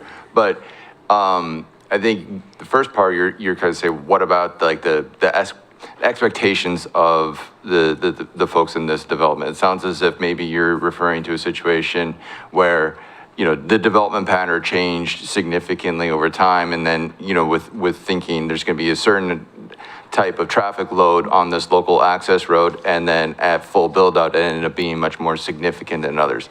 I don't think there's really much high risk of that in this instance, because that's part of why we are doing the subdivision at the same time when we're doing the zone change. We want to be very transparent with you, and we're putting in the specific subdivision. So that's what's being approved. So we have a very good idea as to the expected traffic loads on all of these access roads, which were studied both in the transportation reports for the impact analysis and for complying with the zone change criteria. The second question you have is regarding like safety and turn times. And, you know, if you have people that are being slow. So that's about like queuing time. And that intersection of the new access road in Windsor is studied. And, you know, Kelly, you can speak to what the expectations are on the timing. Right, so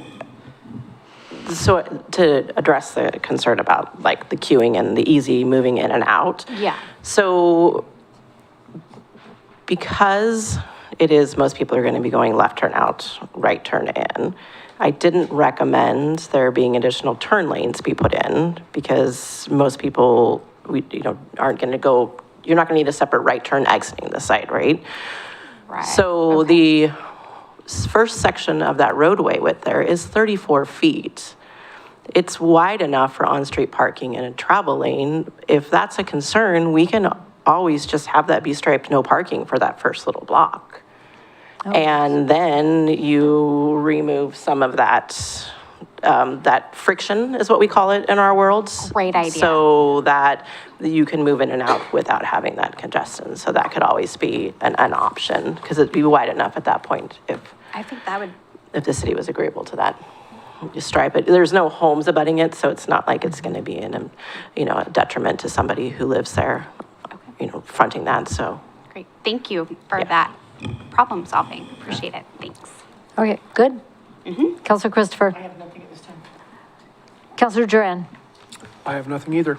Okay, one more, Mr. Brown. Madam Mayor and Council and President Starr, I actually was anticipating that question from you about half hour ago. And so I started counting them, but I think it's over 180 on Country Glen.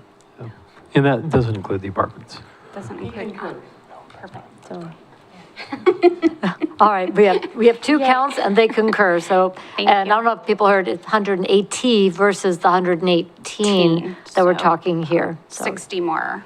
So, Yeah. okay, thank you. all right, Perfect. And no multifamily. Right. Right. Thank you. all right.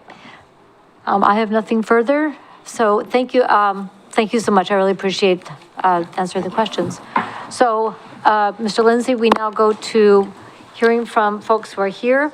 Yes. I do want, So 5 minutes per speaker, proponents, opponents, and then others, and then 10 minutes of rebuttal if the applicant still wants it. so it's been pointed out that this may be a natural break for us to take a 10-minute recess to stretch and then be able to reconvene for the public input.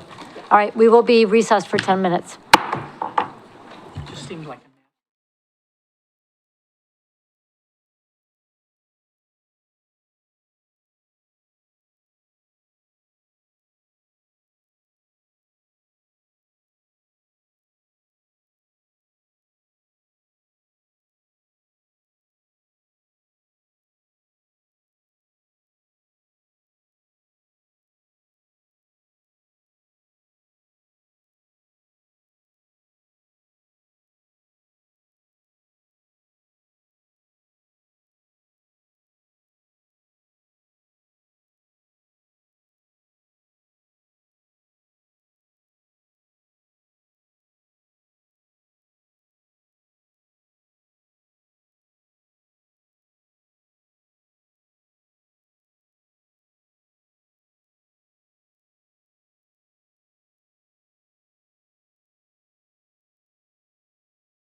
I would like to call the Keizer City Council back into session. We are in the public hearing on the comp plan zone change subdivision case 2026-05, 5710 Windsor Island Road North. And where we are in the process is for the public input. So, looking at the city attorney, what I believe I need to do now is to acknowledge the written testimony and then call up people who have signed up for public comment. Would that be correct? Sounds great. All right. So under written public comment or written public testimony, we have Larry and Kathy Rafe, residents of Keizer, letter of support. Richard Warner, resident of Keizer, letter of support. Taejun and Meek Young Lim, residents of Keizer, letter of support. Jeffrey Bienvenu, resident of Keizer, concerns regarding Windsor Island Road subdivision request for traffic and safety evaluation at the intersection of Windsor Island Road and Lock Haven Road as part of consideration for proposed development. From Richard and Jolene Boyd, residents of Keizer, letter of support. And from Sarah Hecker, City of Eugene, Riverbend Materials, regarding Keizer request recognition of existing truck traffic be incorporated into any potential pedestrian walkway over the road. So all of those letters are going to be entered into the record as submitted. And at this point, I'd like to call up the first person who has signed up, and that'll be Jeremy Grenz. Do I have to do a certain order, or can I do whatever order I've got? Yeah, whatever you see fit. All right, thank you.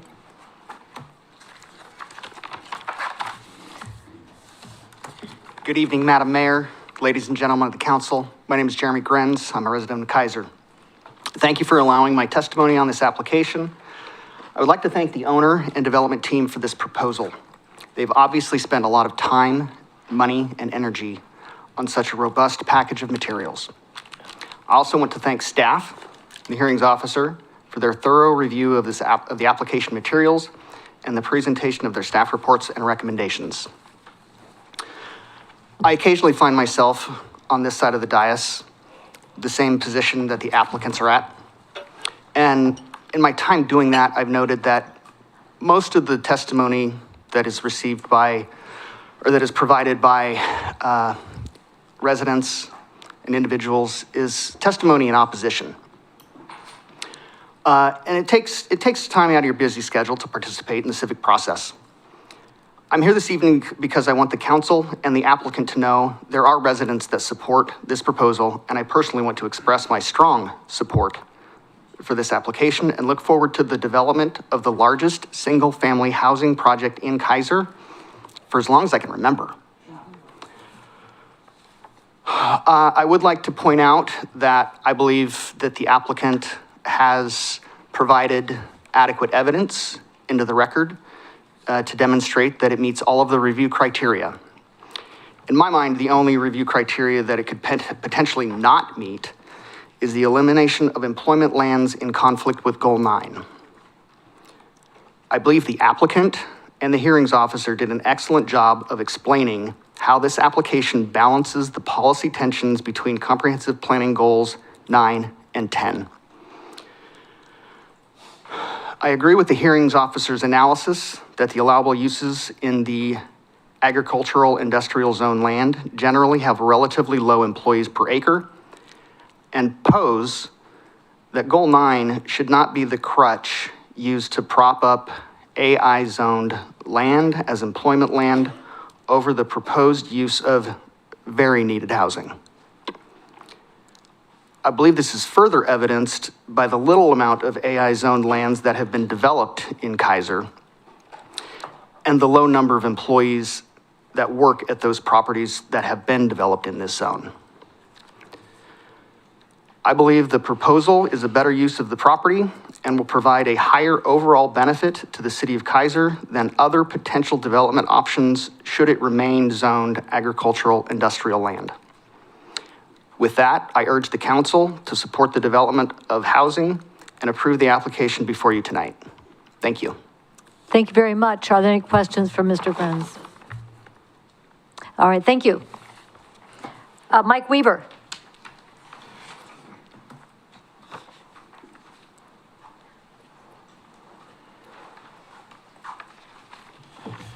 Good evening, Mike Weaver, 1138 McNary Estates Drive, and my mother and I own a house that backs up to the new proposed subdivision.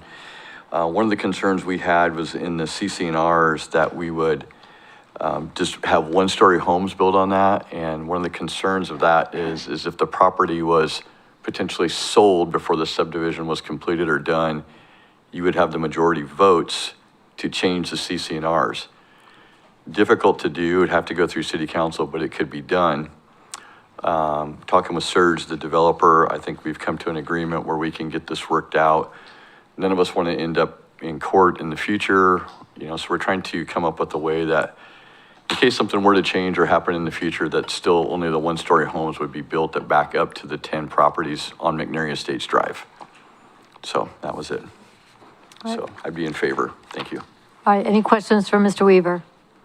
All right, thank you so much. All right, thank you. Was there another form for public comment, Ms. Bissett?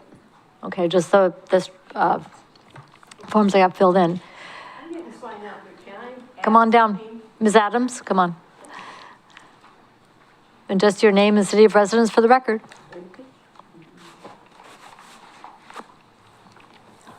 Hello, Madam Mayor and all the counselors and staff. I have... Just a name, you have to say your name and city of residence. And I've been in Keizer for 62 years and have seen a ton of changes in the roads and the businesses. But my point is I do approve all this. I am for safety to begin with. But way back when in 1964, I just wanted to add a little humor here. Windsor Island Road was a dirt road all the way out from Shamawa, dirt. And we had agricultural, different farms almost up to Shamawa.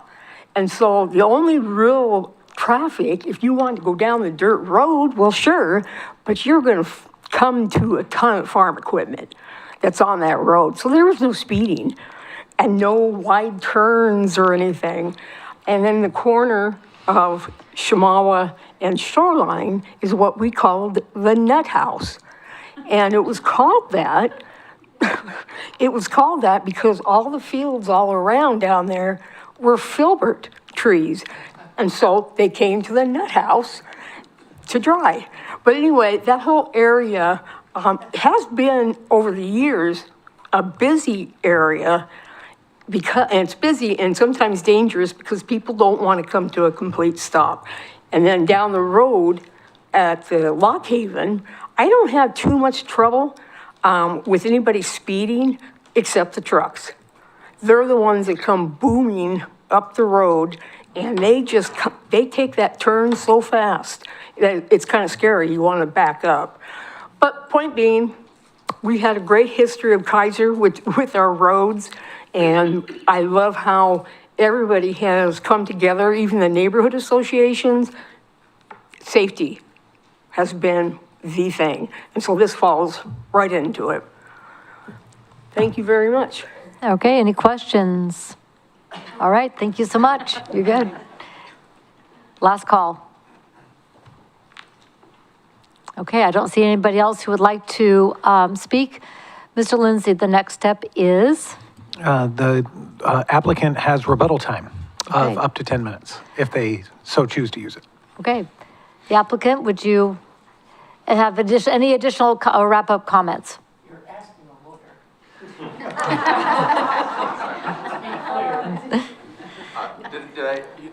There's no opposition, it's just, okay. No opposition was expressed. Yeah, great. Thank you so much for everybody's time. My last comments would be then, we would ask council to close the record, close the hearing. We obviously, support the project. We ask for it to be approved.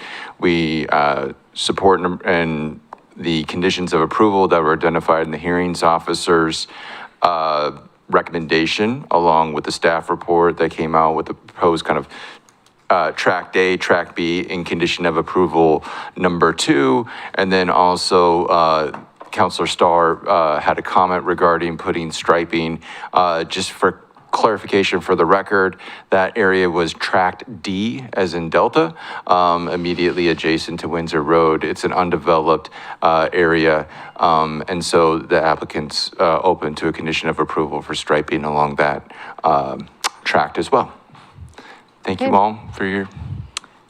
I do have one question, if I may, and that would be the conversation regarding the properties abutting McNary Estates. It sounds like, if I understood the conversation correctly, that that would be a separate agreement between McNary Estates and the applicant? Not the entirety of McNary Estates. There were 10 homeowners that the applicant has had conversations with and enters into an agreement with, I think at this point, all 10 of them. We'll follow up and with the next steps of them, but that's not really part of like the council's criteria and whatnot. But yeah, we do have a general agreement with those owners, and we'll be sure to adhere to that. So, and I'm going to follow up on that because of the changes that the state made regarding single-family residential zoning, that, well, under our code, which is in compliance with the state, they have to allow up to a fourplex in that space. So a lot has changed where we can't do just one unit per space. If it redevelops, it could redevelop. So I'm thinking a little bit farther down the line, what does that look like for ensuring that there is a consistent understanding between those properties and the two sets of properties on both sides of the fence, given the state land use law?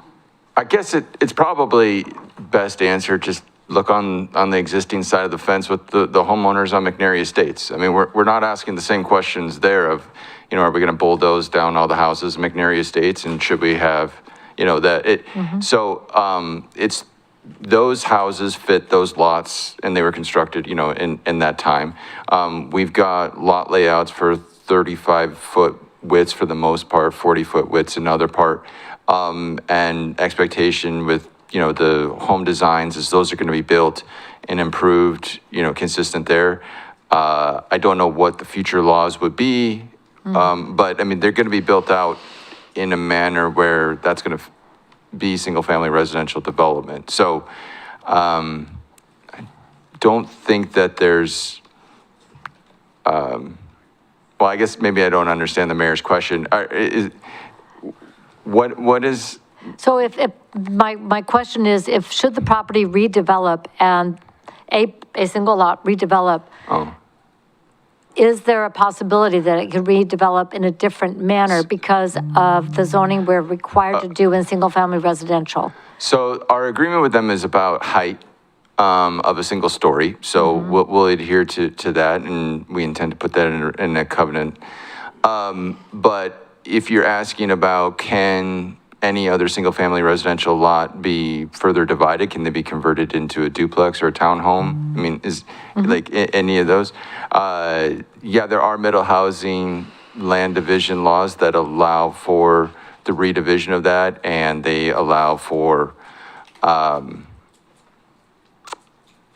you know, I mean, there isn't any condition of approval or something that you can apply because of that, but I mean, that's not what we've applied for, and that's not what's been approved. Okay. And we have every intention to build out as fast as we can, like, you know, the improvements is with that. So I don't think that's a significant risk of like coming to fruition, but technically any home in the city of Keizer can be converted into a duplex, whether that would be one in our new proposal, whether that be one in McNary Estates or anywhere else.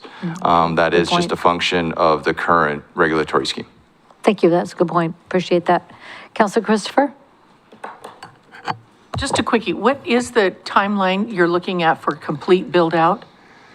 Well, we're hoping to record the plat, I mean, as soon as possible. So some of that's going to be a function of grading and when they can get in and do that work. And then it usually takes a season to do the physical improvements and before they can go vertical. I got the builder back there, but I mean, I'm going to say we're trying to do it in the year. I mean, would be to start. Complete build-out in a year? To start within the next 12 months would, you know, for vertical construction is always the goal. Right. How long that takes to build out, you know, the entirety of it, I don't know. That a little bit is market dependent. But that's the expectation. I mean, this is not a, sometimes we do phase subdivisions. Yeah. Where you try to get a tentative plat, you mark out various phases and they're good for a 10-year period. This isn't a phase subdivision, it's a single phase. Okay, thank you. Okay, anything further?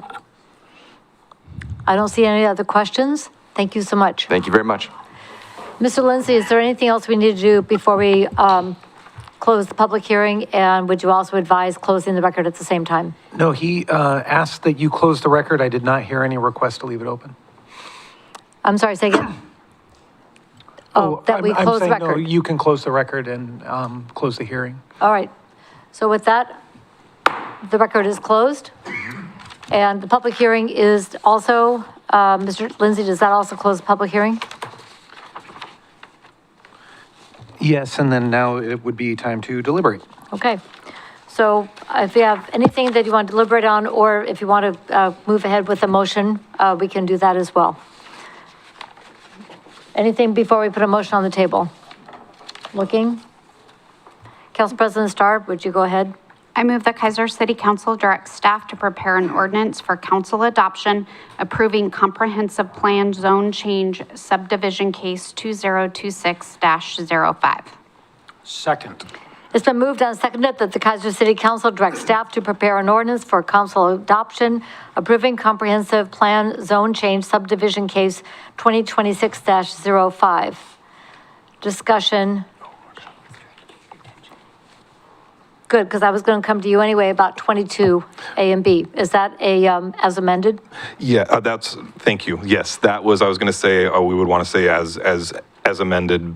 It's not really amended because we put it in the record for this hearing, but I think having recognition that 22 is written is what we're going back to write an ordinance for. And then the other thing would just be if there are other, obviously in your deliberations, I know there's been some talk in questions about, well, what if this, what if this? So this would definitely be the time that we would need the direction as staff to know if there are other conditions that we're supposed to be looking to modify.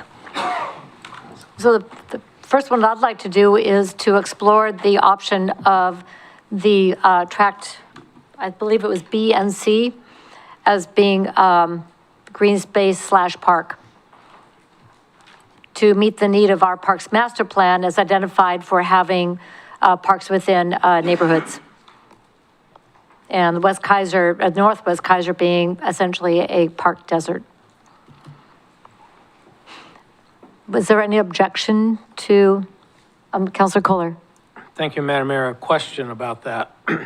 Are you suggesting that that be something that the developer own, take care of, and maintain? Or are you suggesting that that be added to our park system?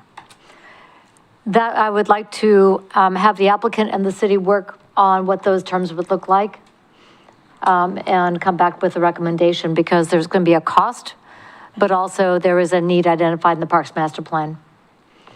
But I don't have that data in front of us, but I think it's something that would be really worth looking at for both capacity and also for future development, and something that we've wanted to do in areas like Northwest.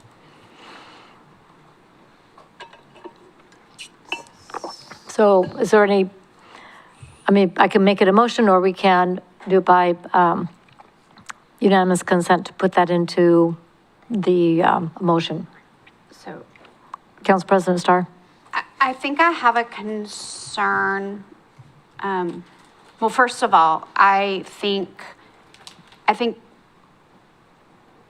committing, and maybe I'm not understanding what you're suggesting, but I think requiring something that we don't know what the cost will be to the city in terms of adding 2 more parks or green spaces to the parks that we already have.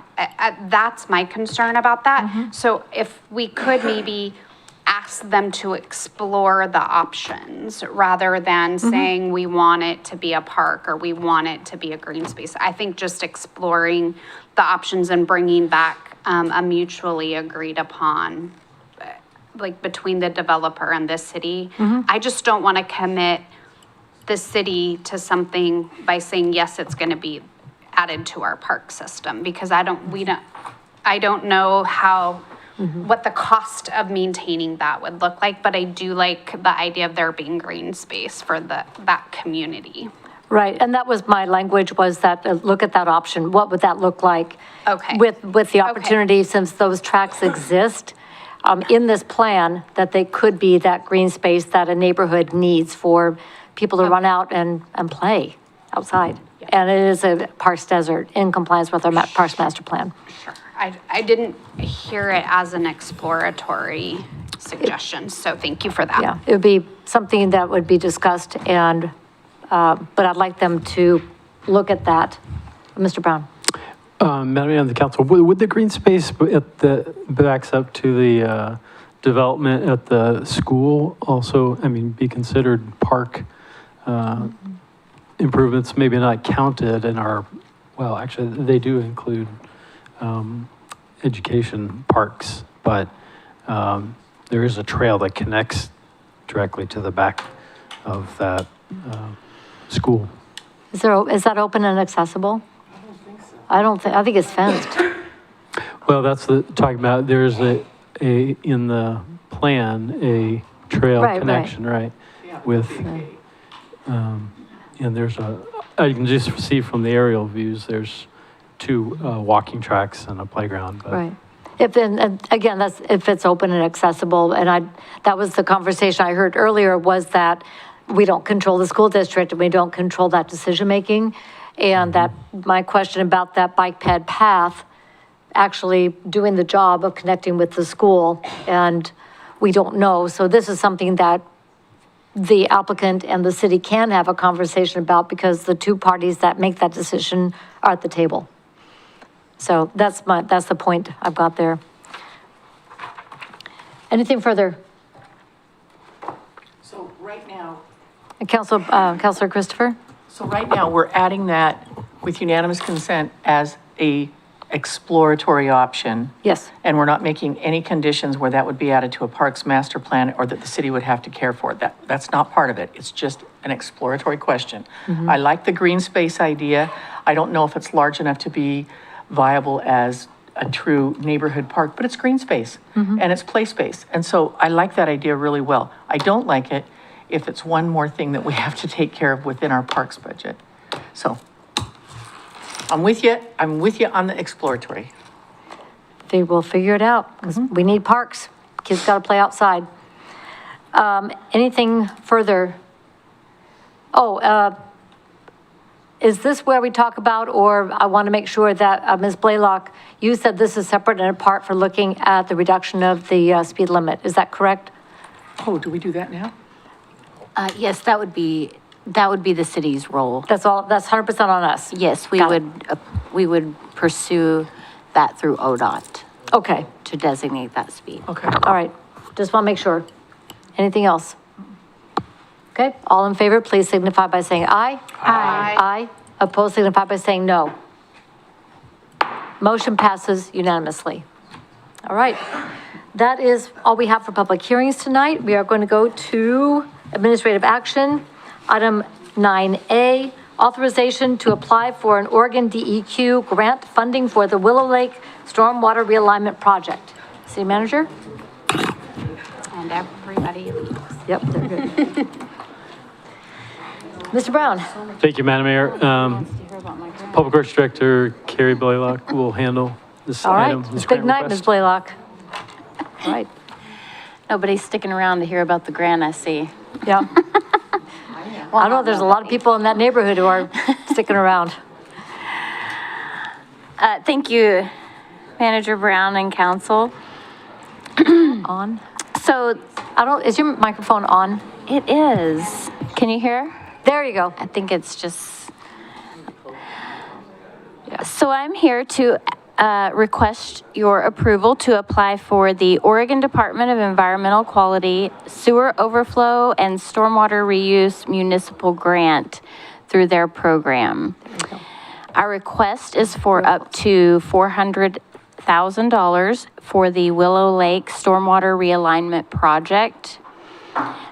This would replace a deteriorating stormwater pipe on Willow Lake Road North and retrofit the Lydia Street vegetated stormwater facility to improve reliability, permit compliance, conveyance capacity, and water quality treatment.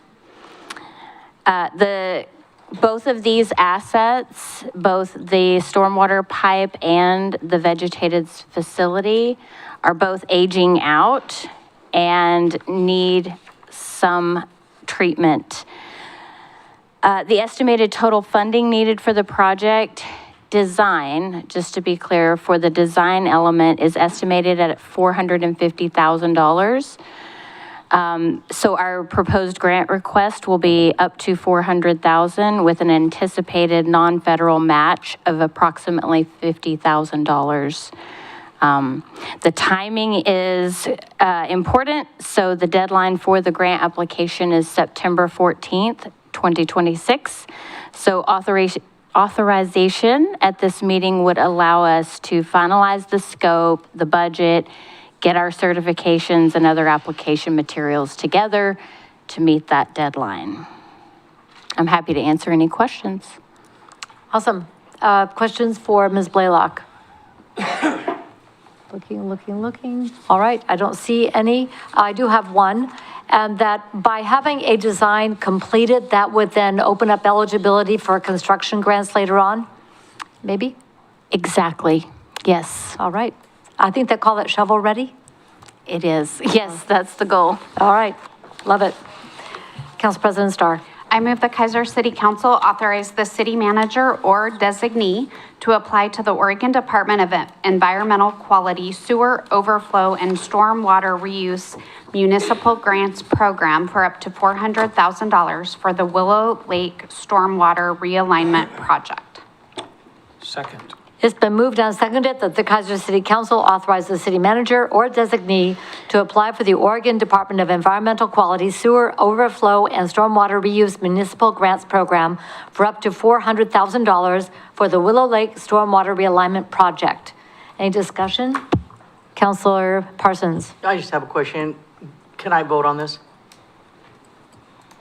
Yeah, but you don't stand to, Get new swales. Yeah. oh, actually, yeah, if you're gonna have new, I mean, your whole neighborhood's getting it, but I think in the interest of not only transparency, but allowing yourself, to have that Yeah, I live potential. on Lydia, so Yeah, it would yeah. affect me that way, so it. Yeah, correct. I would say there's enough potential there for, I guess, you to have some monetary benefit that you could recuse yourself. Okay. Okay, That's what I'll do. noted. Anything further? All in favor, please signify by saying aye. Aye. Aye. Opposed, signify by saying no. Abstentions? Aye. Motion passes 6-1 with the abstention being, 6-0, and an abstention by Councilor Parsons. We're going to go then to item 9B, recognition of neighborhood associations. City Manager? Thank you, Madam Mayor and council. Your city attorney has presented revisions to the neighborhood ordinance that was discussed at our last regular meeting. So turn it over to Mr. Lindsay. All right, Mr. Lindsay. Thank you. And this is a bit of deja vu. We've seen this a few times. The highlights that you'll remember from our last meeting were that section 2-274, we split what was regular meetings and association meetings up so that those are now separate bullet items E and F under the standards of recognition. That all the minutes that are taken shall be, from both types of meetings, shall be conducted in a manner that adheres to the ADA. And those standards will be changing in Oregon in 2027, but that those will be produced within 30 days after adoption. So that was the big change there. And then otherwise, website and social media pages need to be open to the public and not require friending or joining in order to access posts. And then use of any other entities, logos or names can only be permitted if you get advance permission to use them. And then they're not supposed to post any non-official minutes for any city boards, commissions, task forces, or committees. All right. Thank you very, sorry, thank you very much. I've got two neighborhood associations, so here to testify, but questions of Mr. Lindsay before we go to them. Looking. Okay, no questions of the city attorney at this point, so I'd like to call up Rhonda Rich.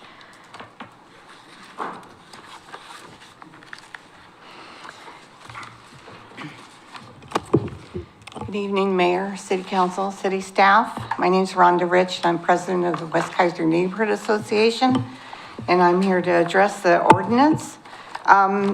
Just clarification on standards for recognition section. Under F, we're in agreement with that. I think there needs to be some clarification that to add association general meetings, because our general meetings are for our general membership. The board meetings are separate, like Attorney Lindsay had mentioned. So it's just a clarification. Didn't we already do that? No, general is not on F. It says association meetings. So I just think it needs to say association general meetings. Just add general. Just add general. Under E, the regular meetings of the association board, which is our board meetings, shall be held at a publicized date, time, and place, and we do that. Requiring that the in-person meetings be held at the event center is something new to us, and utilizing audio-video technology for any online participation if requested. I talked to our board, we don't meet during the summer, so it's been kind of difficult to talk to everybody and get our input that we're discussing this during the summer. Either maybe take this section and hold it till we have our joint meeting with you in April, or to allow our association board to meet outside of the event center. And the board. Just the board. Yeah, our general meetings, we typically have 20 to 25 people. So it works really well, and we are appreciative of using this facility for that. But our board meetings, we have 7 board members. We typically we've been meeting at board members' homes, mostly my home in the last year, but over the years, we have been meeting at different board members' homes. We make it public that we're having the meeting. If anybody would like to come, if they need special accommodations, which we never had to do, but we would do that or meet somewhere else. I just feel, being president of the association for quite a while, that the board is really kind of the heart of the association. And it's just a more personal venue to meet at a home, or even a couple of years ago, we talked about meeting in the association boundaries. So to come to City Hall for a board meeting, we have 7 board members who typically come. We've invited also Michael Welsh. I think we came to our last meeting to talk about the multimodal. So we invite people to come to our meetings, but we just would rather have the option of not meeting here, not a requirement. I mean, we are a neighborhood. Yeah. We feel like it's more neighborly, I guess, to meet in our neighborhood as a board, and if you do allow us that option, we would appreciate it. The audio video technology, if you required us to meet here, that's going to be a little cumbersome for board meetings, because I talked to Lily about the general meetings. We have our council liaisons come to the meetings, and the equipment can be accessed and then locked back up. For our board meetings, we don't have that. We don't have the council liaison, so the responsibility would fall on probably the president of the association for the use of that equipment. So just to make that an optional requirement on board meetings. We may decide that we would like to, in fact, I talked to Lily about using the living room out here for board meetings, because it's just a little more more personal. And she said through the end of the year, we could meet out in the lobby, but we just like to leave that as open. instead of a requirement, so. All right, thank you very much. And I want to note, and I'll go with Councilor Christopher, this is similar to the letter that we got from Griffin Walker from Northwest. Councilor Christopher. I don't think that was our intent. I mean, when you said this is deja vu, I thought this is deja vu. Because we talked about that, and the intent was for general meetings, there would be the consistency of knowing you're meeting at the Civic Center, where you know there's parking, you know there's a single level. So not only for accessibility issues, but also for consistency. I don't think it was, am I wrong? Or was it our intention to do that for board meetings and general meetings? I didn't think it was. I thought it was general meetings. Is that right? So what I recall from prior iterations, there have been discussion about having the board meetings at the Civic Center. So this would be changing it back to, and actually changing the language where it would be where they have the option to meet within the neighborhood. And because so much of the neighborhood that neighborhood communications, posting online and so forth, has really gotten a lot better over the years. Well, I with, don't remember us notification. ever wanting to do that for board meetings. I knew it was for general. Okay. Madam Mayor, please. Was it, and I'm tracking on, was it that we still wanted the board meetings within the boundary, but in a public place? So like Northwest that's what I'm wondering, if it kind of got wonky, right? Because Northwest, I believe, meets at the Grange, which is in a public, right? The Grange, okay, which is in a public place, but within the boundaries of the neighborhood. So I'm wondering if we kind of got, like, Maybe you're right. things got crossed a little bit. And so, yes, you could meet in, I think this is the clarification. It's the public place, but within the neighborhood, I think I'm looking, is that what, and I think Counselor Parson remembers the same as well. Okay. So. Okay, I defer, that could. Okay. So within the neighborhood boundaries may be a problem, because I've thought about the Grange too. That's outside of our boundary. But That's do you just a- have something within the neighborhood Well, that is a public? we have churches and, it's, you know, we have schools and we're not going to go back there. We've But you done. have, but we've there's done- churches.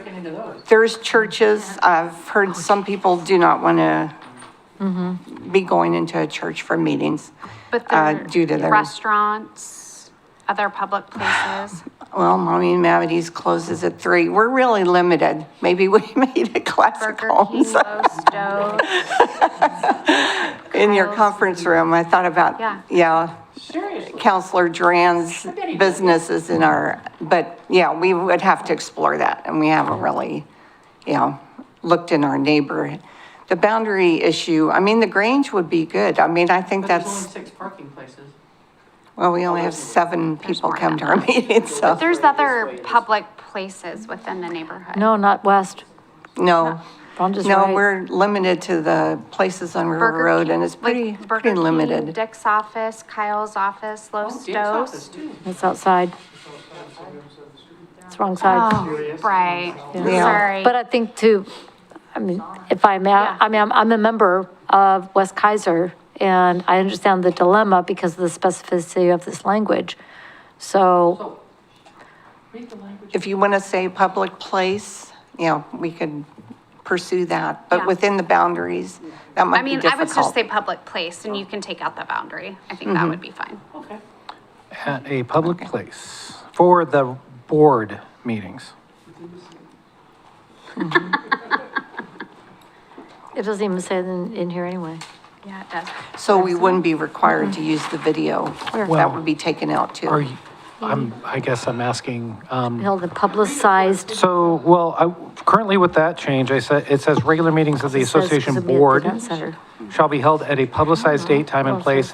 The in-person meeting shall be held at a public place utilizing audio-video technology for any online participation if requested. All association board meetings shall be open to the public. All members present may vote on issues with the results recorded. So, I mean, it has to be requested in order for there to be, yeah.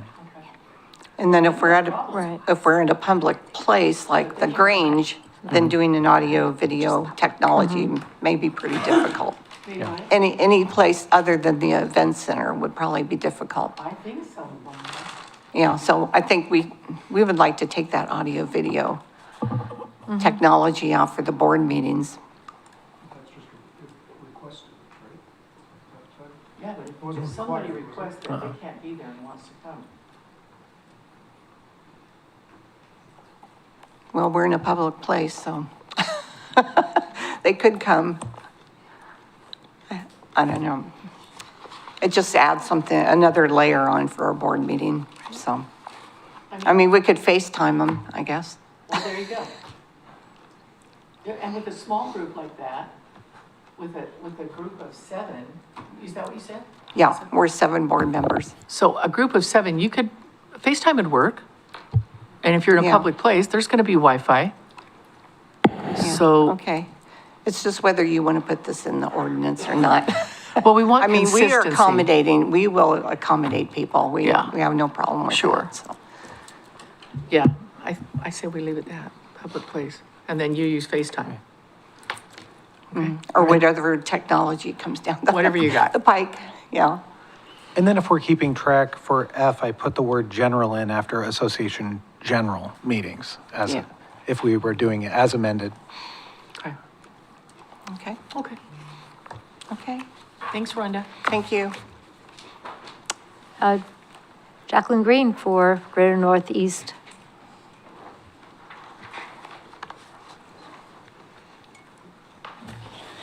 My name is Jacqueline Green. I'm Greater Northeast Keizer Neighborhood Association.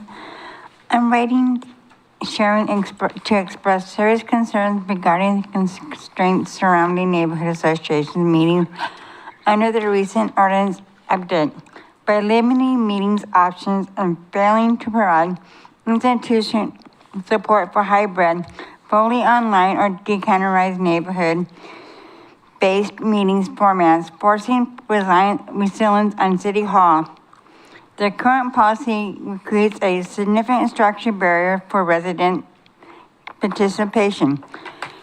Neighborhood associations exist to give Keizer residents a meaningful voice, fosters local civility, and advocate for neighborhood and specific needs. However, regarding groups to meet at City Hall or restricting access to modern, flexible meeting solutions directly hinders a community's growth and accessibility. For many residents, including working parents, seniors, individuals with limited mobility, and those lacking evening transportation, traveling to a centralized location presents a persistent obstacle, restricting alternative meeting formats seamless to the community. That neighborhood level input is burdensome rather than essential. Disempowering associations in this manner effectively undermines the grassroots.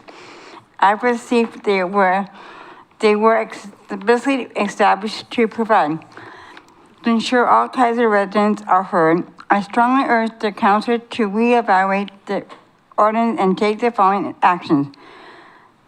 Support multi-format accessibility.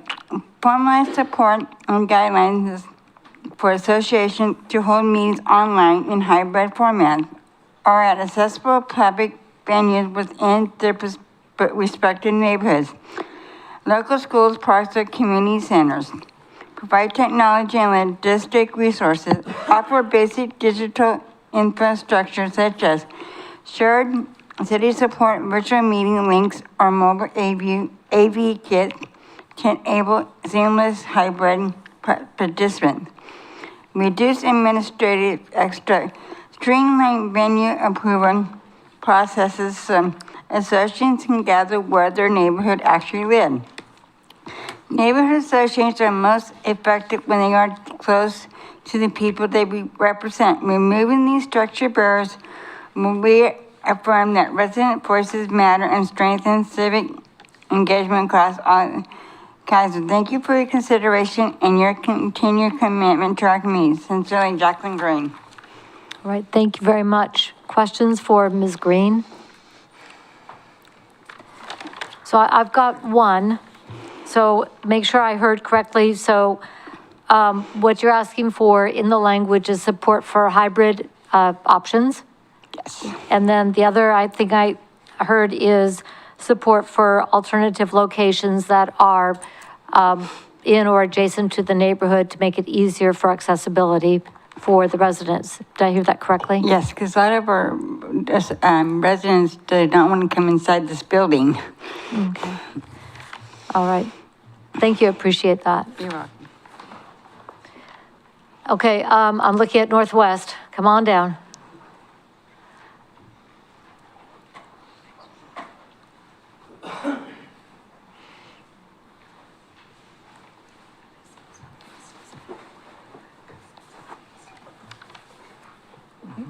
Good evening. I'm Hirsch Sangster, board member of the Northwest Keizer Neighborhood Association.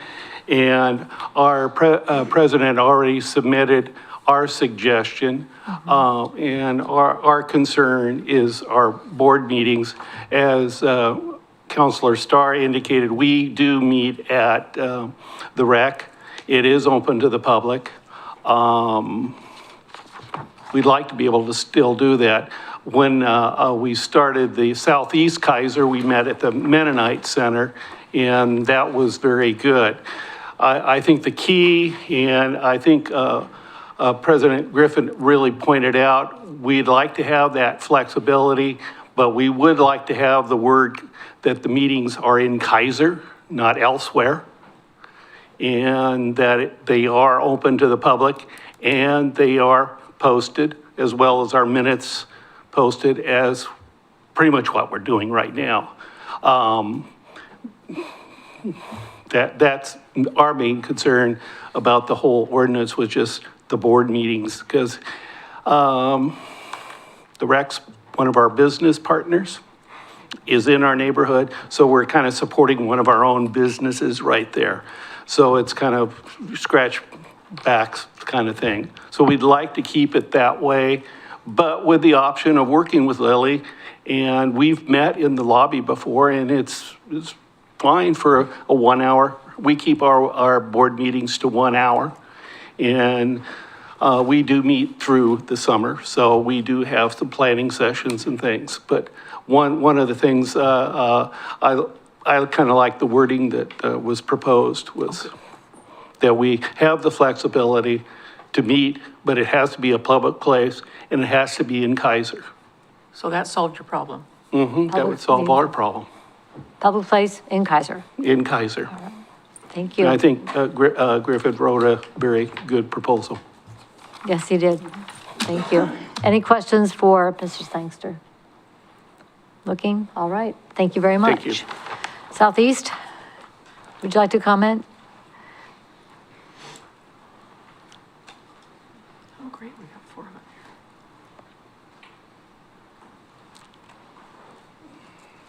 Sorry to put you on the spot, but here we are. Well, that's what we're prepared for, right? I agree with what they're saying for our board meetings, since it's considered our planning session. And it's really not, anybody can come, but that's more of an intimate time together. Let's throw it all out there and make some plans. I did have one comment about financial reporting. If, how to put that? So when we do our report at the end of each year, we talk about all the things we've done, but we don't say, here's how we spent our money. Although by then you could look at how we spent our money because it's on, excuse me, on the records at the city, right? If we could coordinate that with the budget session, you know, have our financial reporting at the same time as we're coming for our budget. Just a consideration there. So how we can put that into, it's not actually mentioned in the ordinance when to talk about our finances and our budget. That's all. So because the reporting is on a calendar year and the budget is on a fiscal year, which is 6 months off. So is what you're suggesting that in, well, how would we do that with the reporting in the annual report because you also report your actual expenditures year-to-date, because they're not done by the time we do our budget allocation in May. So that's also out of alignment. Something to think about. Yeah. Council President Starr? So, Mayor Clark, I think when we receive, I mean, if we're budgeting for our neighborhood associations on a fiscal year basis, I think their financial reporting should be on a fiscal year basis. So to me. There's a fix. I'm sorry? What was it? I didn't There's hear. a fix. Oh, sorry, I was like, what? I think that when they do their calendar year report, what are we saying? In February, I think it should be the prior fiscal year's budgeting, because that, at least when we do our own, like in the nonprofit world that in my practice, we would look at the prior fiscal year when we were starting to do our budget in February or March. And so you would look at that prior fiscal year, and I think that makes sense. And if Mr. Wood or the neighborhood associations have something that they can report for the July to December reporting period, even if it's not to the penny, but it's just here's a draft, right? Or here's the first 6 months of what we've spent. We can look at that in totality and looking at the, a 12-month or an 18-month period. I think that is the easiest, because your budgeting should be based on past, Okay, any other questions for Ms. Bush? No, I think that'll work. All right, thank you for bringing that up, appreciate it. So we've heard from 4 out of 5. Is anybody here from Gubser? Just want to check. Mr. Welsh and I live in Gubser, but I don't think we're here to speak on their behalf. Okay, you're not on the board? Nope. Okay, two Gubser residents, but, Greater Gubser, I will say. All right, with Madam that, yes, Mr. Lindsay. Okay, so what I wrote down as changes to E, regular meetings of the association board shall be held at a publicized date, time, and place in Keizer. Public. What I did was I put in Keizer as that first sentence, but publicized meaning so that people have notice. It later does say public. Okay. So, Public location. The in-person meeting shall be held at a public place utilizing audio-video technology for any online participation if requested. All association board members shall be open to the public. All members present may vote on issues with results recorded, right? And then the next one, we just added the word association general meeting shall be held at a publicized date, place, and time. That one I didn't write in Keizer because it's at the event center, and that's obviously in Keizer. So those are the changes. Then I'll try to wordsmith this one for the last comment, which is under 2-275, a recognized neighborhood association shall make an annual report regarding the previous calendar year, including the fiscal report, would be the add to the city council at the city council meeting between January 1 and February 28th. So just adding the idea that there's a fiscal report to go with the annual report. Okay. So if you guys like that verbiage, we could do as amended, we could get this thing in the books. Let's do it as amended. Oh, peeved. I deserve it. You went over your allotted time, Mr. Lindsay. I yield the rest of my time. We should have that for lawyers. Well, do you want to put that motion on the table? Okay. I move that the Keizer City Council adopt ordinance number 2026 relating to the recognition of neighborhood associations as amended and amending Keizer Code Chapter 2, Article 8. Second. Sorry, I'm on the wrong page. Okay. It's been moved and seconded that the Keizer City Council adopt ordinance number 2026 relating to recognition of neighborhood associations as amended, amending Keizer Code Chapter 2, Article 8. Discussion? So I do have one comment, and I'm going to throw a little monkey wrench in this. What has bothered me about that we've had to have repeat council sessions on this is that we did not just finish the work that we had done in collaboration in the work session.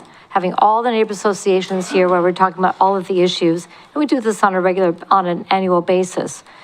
I feel that that is the precedent for constructive and collaborative and respectful policy development.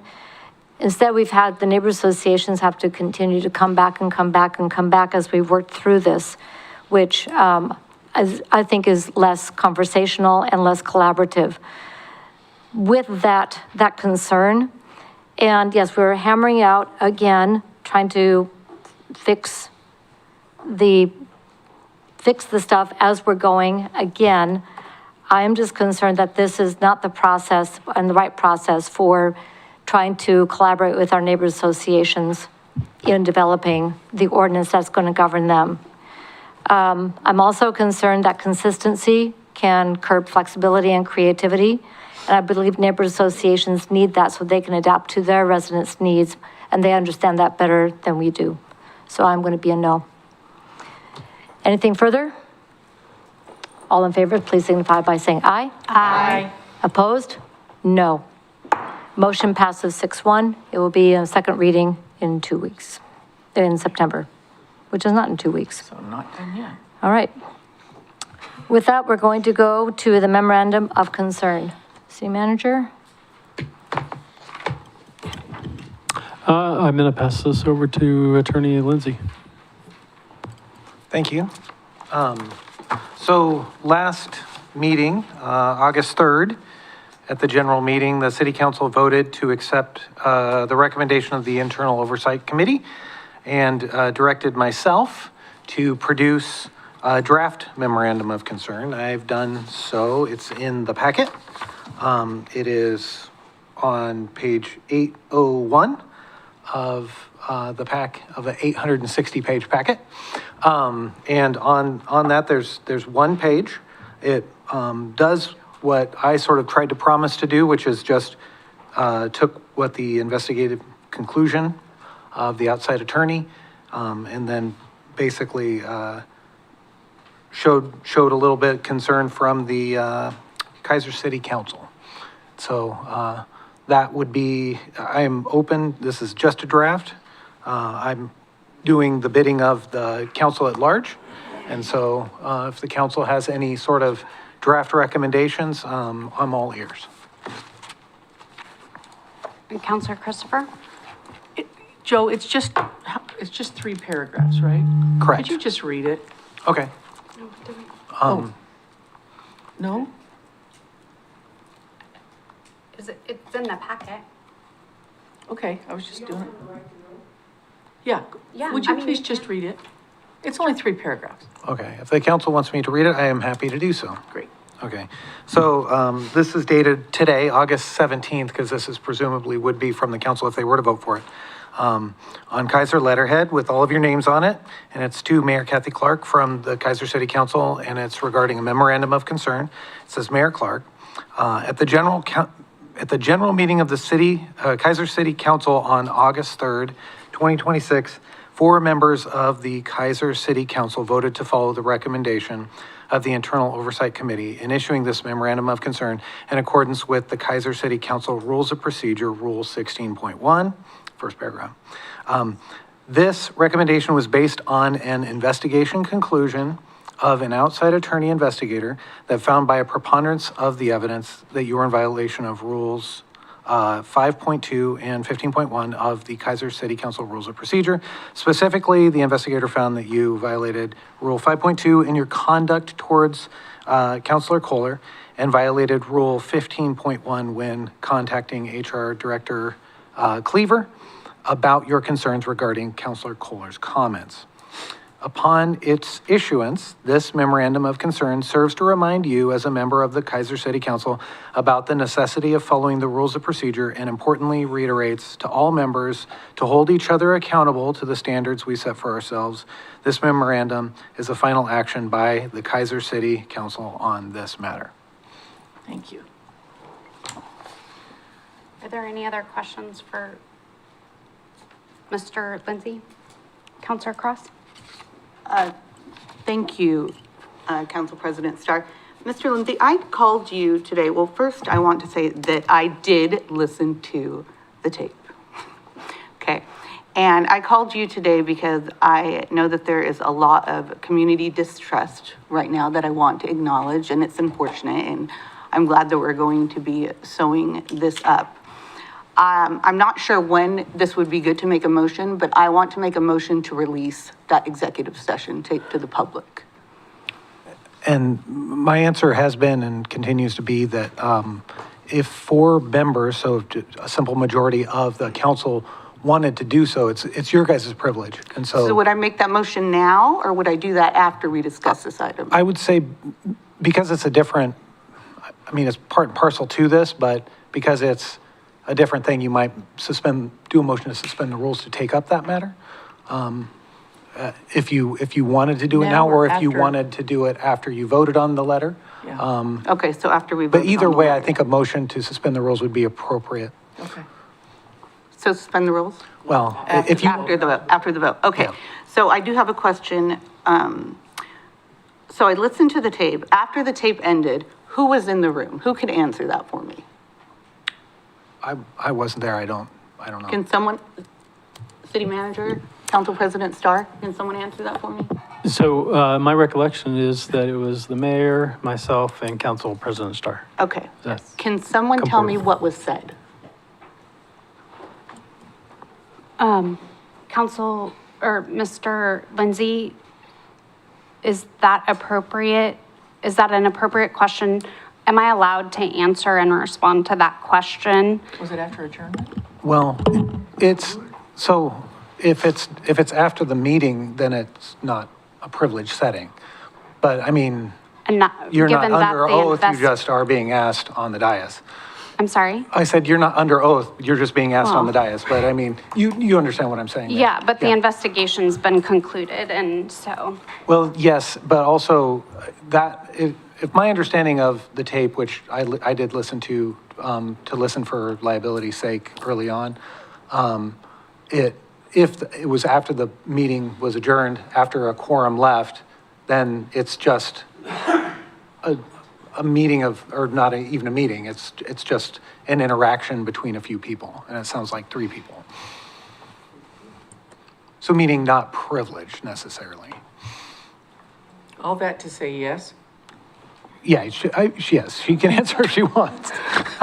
Sorry, attorney speak. Yeah, oh, I know.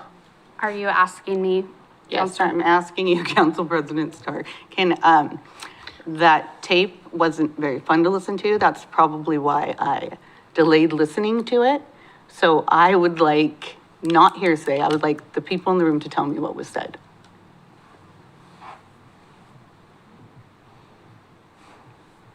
Adam, Shaney. I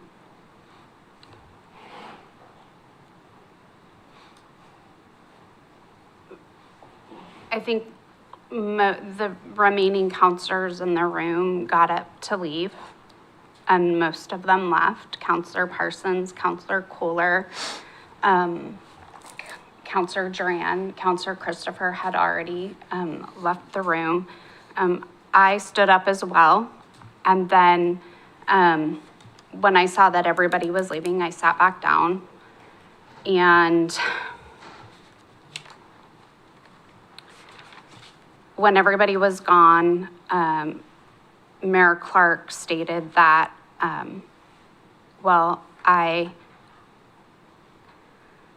F that up. And then there was conversation about just how we all have moments where we don't, they're not our finest moment, and how we interact with people, and that it's unfortunate when that happens. That was a comment that I made. And then it was, I think the 3 of us just, and I'll let Mr. Brown add anything, the three of us sat there for a while. It was a hard meeting. And then I believe I remember asking why Mayor Clark didn't speak directly with Councilor Kohler about the concerns that had been, that were in the document I'm sorry, they weren't concerns, but that I asked why Mayor Clark didn't directly speak with Councilor Kohler about her concerns that she had with what was in the document from Councilor Kohler. And the response was, that the relationship between Mayor Clark and this is, that it was something to the effect of that it was strained, and that I do vividly remember that Mayor Clark said that Councilor Kohler's daughter had almost gotten her son killed. Follow up. Is that what you heard, Adam?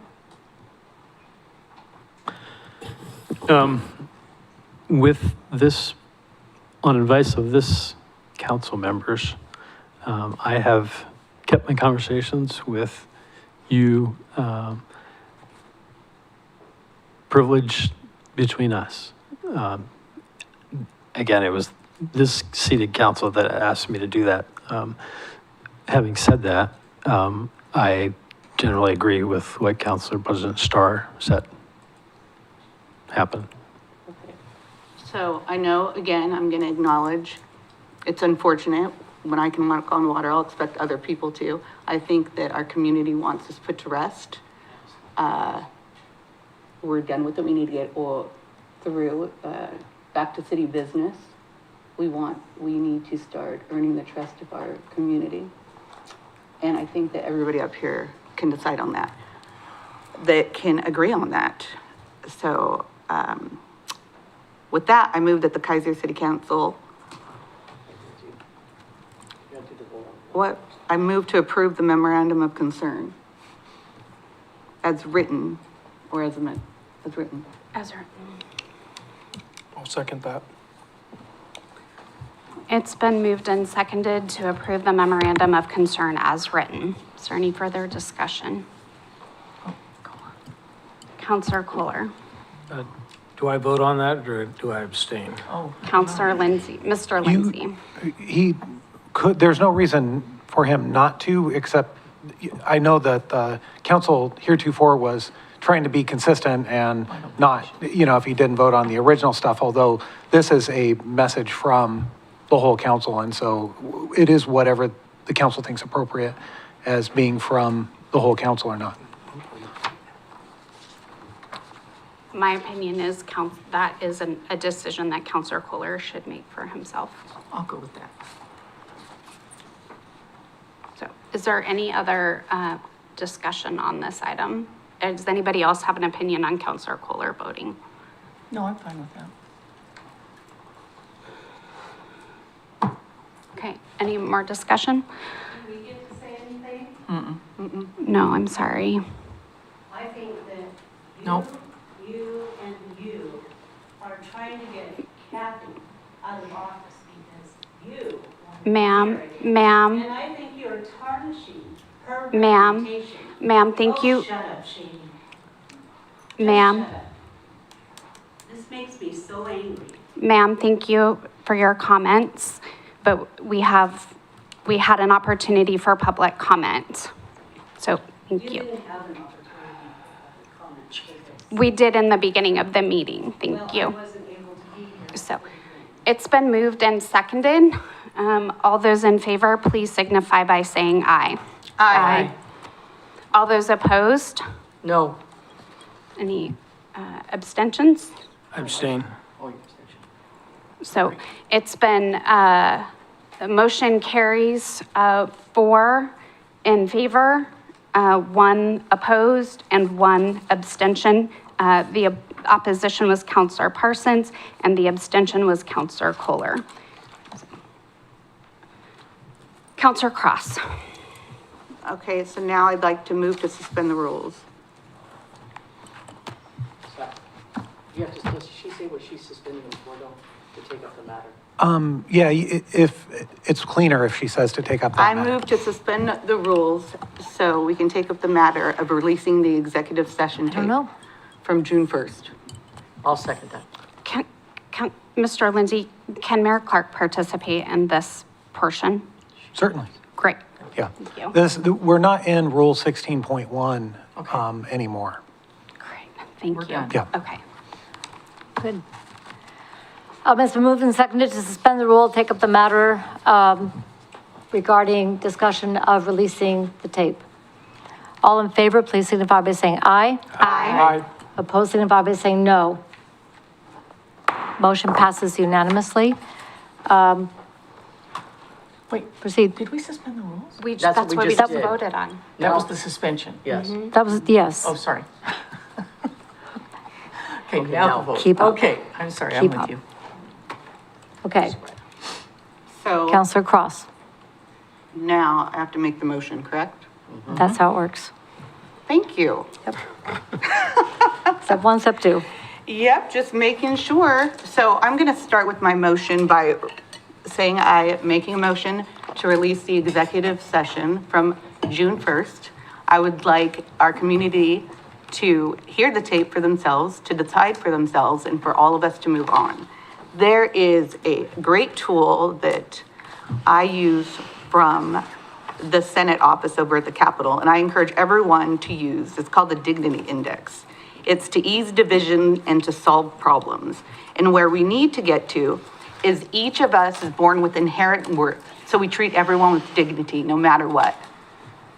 And we need to stop the attitude of we're the good people and they're the bad people. It's us versus them. So I encourage all of us individually to try to get back to that place. Did you put the motion on the table? Yeah, so I move that we release the executive session tape And I to second the it. public. So moved and by Counselor Cross, seconded by Counselor Parsons to release the tape. Any further discussion? And that portion was discussion. Any further discussion? Council President Starr.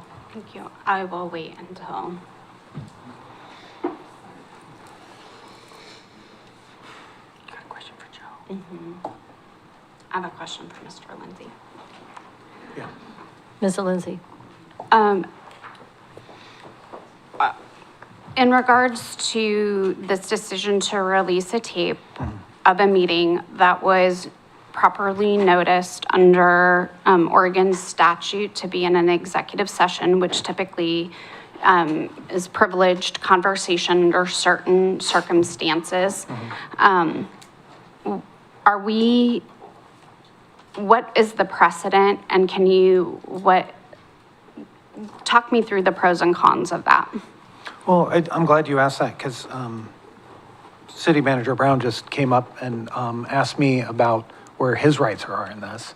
And the fact is, so the answer there is he does have a contractual provision that his evaluations to the greatest extent that you can by law are supposed to try to be kept confidential. But the precedent itself, there is no, whenever a city council has a executive session privileged subject and it decides to avail itself of executive session, meaning it goes into closed session and doesn't allow the public to hear it, it's mostly so that the city council doesn't sit at a disadvantage that normal people would be in. So if you're getting lawyerly advice, or if you're doing a sale or a purchase of land transaction, or, those sorts of things, or evaluations of city officials, then you don't, in all of those situations, we sort of expect that it would be absurd that you weren't able to go over the pros and cons of, litigation strategy in a public setting where the person in opposition of you would just hear it outright. Or, you would say your bottom line price outright for what you were willing to pay for something, it would be absurd. You would always be at a disadvantage. So it's a very limited use. There's union negotiations are another one. And so those sort of situations are where the council chooses to avail itself of those and go into those. Nothing makes a council by law keep that privilege if they so choose and if they have other reasons to release it. So I've seen other towns, the one that comes to mind is West Lynn. There was a particularly egregious outcome for sort of a police investigation, and the council wanted the public to know that they were misinformed from the get-go in their executive session. So they went ahead and released it. Didn't mean they have to release the next one. You know, it doesn't set a precedent that you always have to release it. I think you just have to have, you know, if you feel like you have good enough reasons to go ahead and release something, you guys are the ones who hold that privilege. Now, that being said, there is a contractual right in both, I think, all of your employees' contracts to try to keep the evaluation, performance evaluations as confidential as you can by law. Our employees, like you Yeah, and Adam? yeah. Okay. But, you know, and so you, like so many things, you balance what it is that you're trying to do with your reasons. Yeah. I saw a question down here. Councilor Duran. Thank you. I wonder, is there anything that needs to be redacted based on that? What we have with, I can't remember back how much of that discussion. What? With Adam, I know, but I'm trying to, I can read it, even if I can't remember it. No, if we can redact some of the information, that if there's anything in that, I can't remember how much discussion we actually got into. I don't think there was much that we got into that was actual. But if there is, you know, would it make sense to redact anything that related to his performance? So I don't think, we really didn't get into it, so I don't think there's much, but I just thought I'd mention that if that would be something that we needed to do. We'll go to Councilor Parsons. Were you up? Okay, Councilor Kohler. Thank you, Madam Mayor. So the question is, are we releasing just the tape, or are we releasing the evaluation? Because I don't think we should be releasing the evaluation, because that isn't fair to our employee city manager. But I don't recollect that we ever got to discussing anything about that evaluation.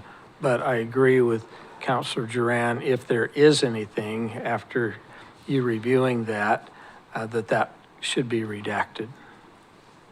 And then follow-up. Follow-up. The follow-up is, how would that be released? Well, generally speaking, whenever things are released, our city recorder posts it online next to the other meetings. And so I assume it would be online for the June 1st meetings as a clickable, you know, link. Audio link. Yeah. As long as all there is only audio. Councilor Cross? Thank you, Madam Mayor. I just listened to that meeting and there was nothing spoken about the review. I feel highly confident about that. So I will leave it out there. And I know that you said that's part of the contract. Who signed that contract? We did. Who did the mayor was authorized by the city council? Yeah, that's what I just wanted to make sure. That's what I remembered. Thank you. Yep. Anything further on the release? I have one question. Council President Starr? Thank you, Madam Mayor. So, Mr. Lindsay, so if the vote goes, you know, the vote carries through, right? Part of the thing that I want to know before I vote is, will you review it and how will that be redacted out?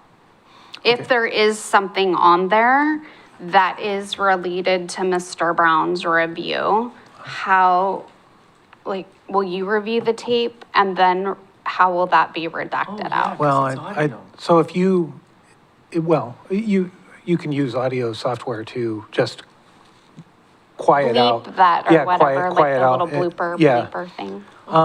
And I mean, in an abundance of caution, if there is little tidbits here and there, if you're amending your original motion to say, to try to redact anything that touches on the evaluation of the city manager, then I would be happy to give that the old college try.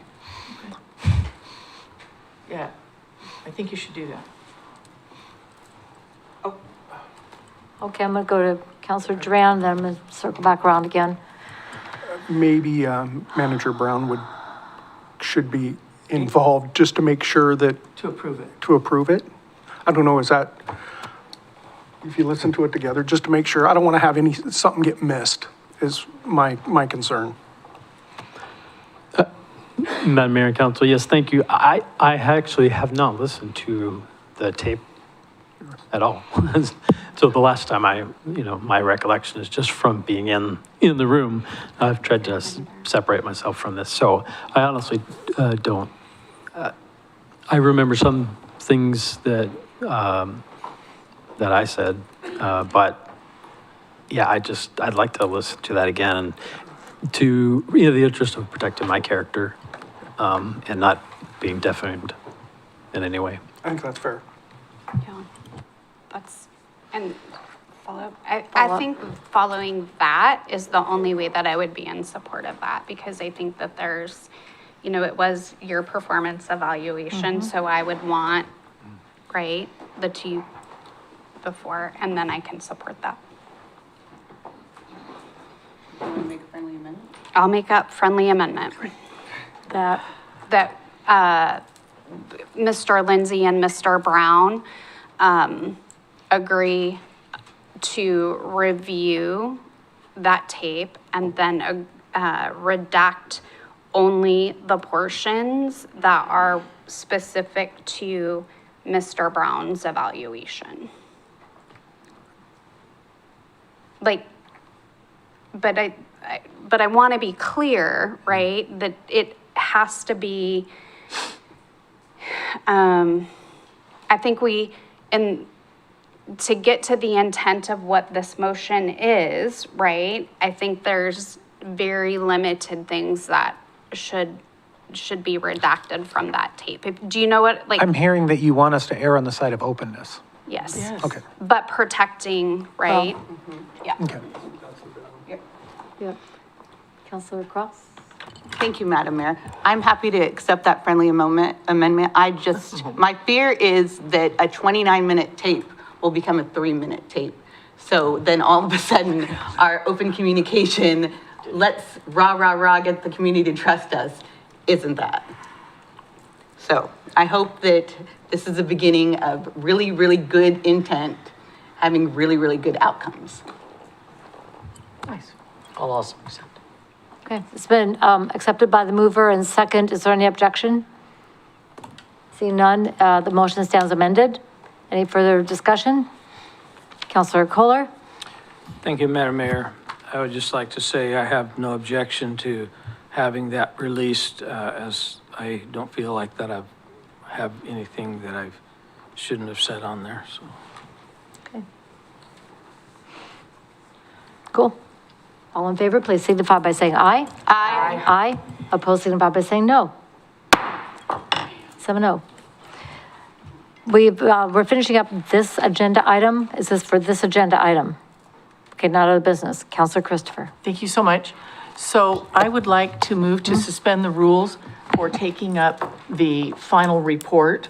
I think that the final report that the Internal Inquiry Committee got, I didn't realize that the entire city council was not going to get it. It is a confidential report. It does include the entire performance evaluation of Mr. Brown. I'm only asking that I want to suspend the rules to ask that we release it to the city council. It's a confidential report that the city council should have, I feel. I think it should be more than just the three of us. I think you should have all got it. So that's my motion, to suspend the rules for the purpose of taking that up to get that report to all of you. And I would even say, I mean, I would assume you're entitled to it as a. Yes. Because it was done for this body. Yes. So now that people are asking for it, I think if there's just a general consensus to Yes, we do. have that available to everybody, I think that would even work too. We're going to press pause for a moment because we're past our time. Council President Starr? I move that we extend the meeting through the agenda item of item 9E, current legislative agenda for 2027 session. I believe that has a timeline on it. It does. Second. It's been moved and seconded to. Who was my second? I'm sorry, we just stopped? Sorry. Okay. Because we're past our time. Right. So it's been moved and seconded to extend the meeting to complete the agenda up through and including item 9E. All in favor, please signify by saying aye. Aye. Aye. Opposed, signify by saying no. Motion passes unanimously. Now, you made a motion. I did, but I need a second. Okay, so help me understand the motion again. So the motion is, there was a final report that was issued by the independent investigative attorney, but it was only provided to the internal oversight committee. And I didn't realize that's the way it was going to be. I don't know that any of us did. I think the entire city council should have access to that. It can't be released publicly because it does include his entire performance evaluation, but I think the entire city council should have it as a confidential memo. So I want to suspend the rules to make that motion so that y'all have a copy of it. I'm going to ask a question of Mr. Lindsay because I'm following up on the question you had. Is this something that should have just been done anyway? Yeah, well, the council, I mean, if they're asking for it, they're entitled to it, I believe. The Would that body. also be true of the scope of work? That was also not released to the council? Yeah. Okay. I mean, that's. I asked for it and I was not provided it, Oh, ever. okay. Well, I'm. I sorry asked for it in writing and you did not provide it Okay. before the interview. So I went into that having no idea what the scope was. Okay, you asked the outside attorney you. investigator. Okay, Yeah, and I was never provided the scope of work. okay. So I had no idea what I was walking into. I just answered questions, having no idea what the context was. So that should be provided to all of us. Would that not be correct? Yeah, that's fine. And under confidentiality because it contains Mr. Yeah. Brown's evaluation, correct? I mean, it's interesting getting it now after going through the whole process, and I was not provided the scope, even upon request. I had no idea what it was, because that was done in an executive session. Okay, so sounds like instructions are to provide that to all of us. We need to get a second before we deliberate. I'm not sure that we actually have to do a motion on this one, because it sounds like we're entitled to it. You're right. So that's why I Do we was have to going do a with that motion? questioning. No, Counselor Kohler? Thank you, Madam Mayor. That's okay. No, good question. Didn't we talk about what the scope of the investigation was going to be when we agreed that to have the task force move forward with that? Didn't we have a Well- vote on that? I'll just say from a process standpoint, the group got together, they had 2 meetings in public, and they hired an outside attorney investigator, and that outside attorney investigator felt like they were working for that group. And so I believe that was why the answer that you got from her was. And you. Wasn't providing it. My answer was trying to be helpful and say, these are the areas that, so, and I'm sorry for any miscommunication on that, but the idea that I believe the outside investigator thought was they were working for the group, so they were basically following orders from that subgroup. But that being said, I believe, now that 16.1 has, the final, action has been taken and hopefully we'll even sunset this darn thing next, that then the group is entitled to know what the group knows. You're all entitled to the same knowledge. This is an odd one because when you're in the midst of 16.1, there's certain participation that is allowable and that sort of thing. So, and I think we definitely need to discuss how that rule works and what the expectation is around that and whether or not there should even be other avenues for, outside of just a pure investigation or inquiry. So, and I would look forward to you guys doing that work. But that being said, here we are. And Here we are. yeah, and I'm sorry. So you're going to release it and we don't need a motion. Yeah, if the general consensus is, or people just want it, yeah. I mean, You're gonna especially now release that the final we're, report to the city council. It's a confidential report, so Yeah. it will stay within the council. And you're also going to release what else did you want, Kathy? The scope of work that The I should have had scope of work. before yeah. Yeah. we got into the conversation, and I was denied access to that. I would say, Mayor. I was would asked. say, I think it's disingenuous of you to say you had no idea. I did not. You knew there was a problem in the executive session. You knew there was a problem. And you knew that that was what was going to be investigated, was your conduct during that executive session. I'm not trying to argue with you, Well, you are, actually. Okay. Because I raised, my perception on the conversation in the executive session and your characterization are wildly different. And what I walked into was not knowing the context in which this had been created. And then the questions I got were not confined to that event. They're actually all over the map, which is, then my question is to the city attorney. The questions that I got were not about the executive session at all. They were very wide-ranging and went to a whole lot of other issues and so forth. And I'm quite concerned about how disjointed the questions were, but also seemed to be looking for something way beyond the scope of the executive session itself. Well, and I have no knowledge nor had any control over what that person asked or what they said, so. But It was 2 hours worth. wasn't the scope of the investigation, that was all public? That was in those two public meetings, right? The scope itself was a document that was at the meeting, it said confidential on it, and it was After those produced meetings. by the one attorney produced it, and the other attorney followed it. We're not even doing dignity, like, come on.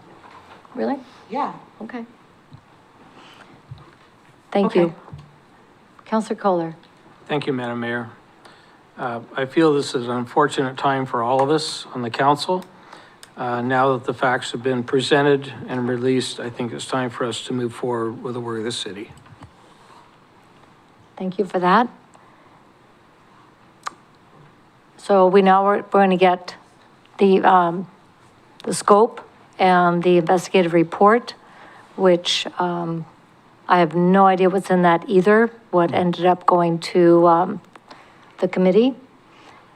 And as for reporting hearsay as part of the conversation tonight, yeah, it's disappointing. But I think on top of that, Counselor Kohler, I think there's a space for what you just said, that moving this forward and into history. Yeah, there's a space for that, but I think there's also an opportunity to recognize that when a question is asked in a space that is supposed to be where you have hard conversations, I hope that we can do better going forward. We are going to go to item 9D, to sunset the internal Oversight Committee.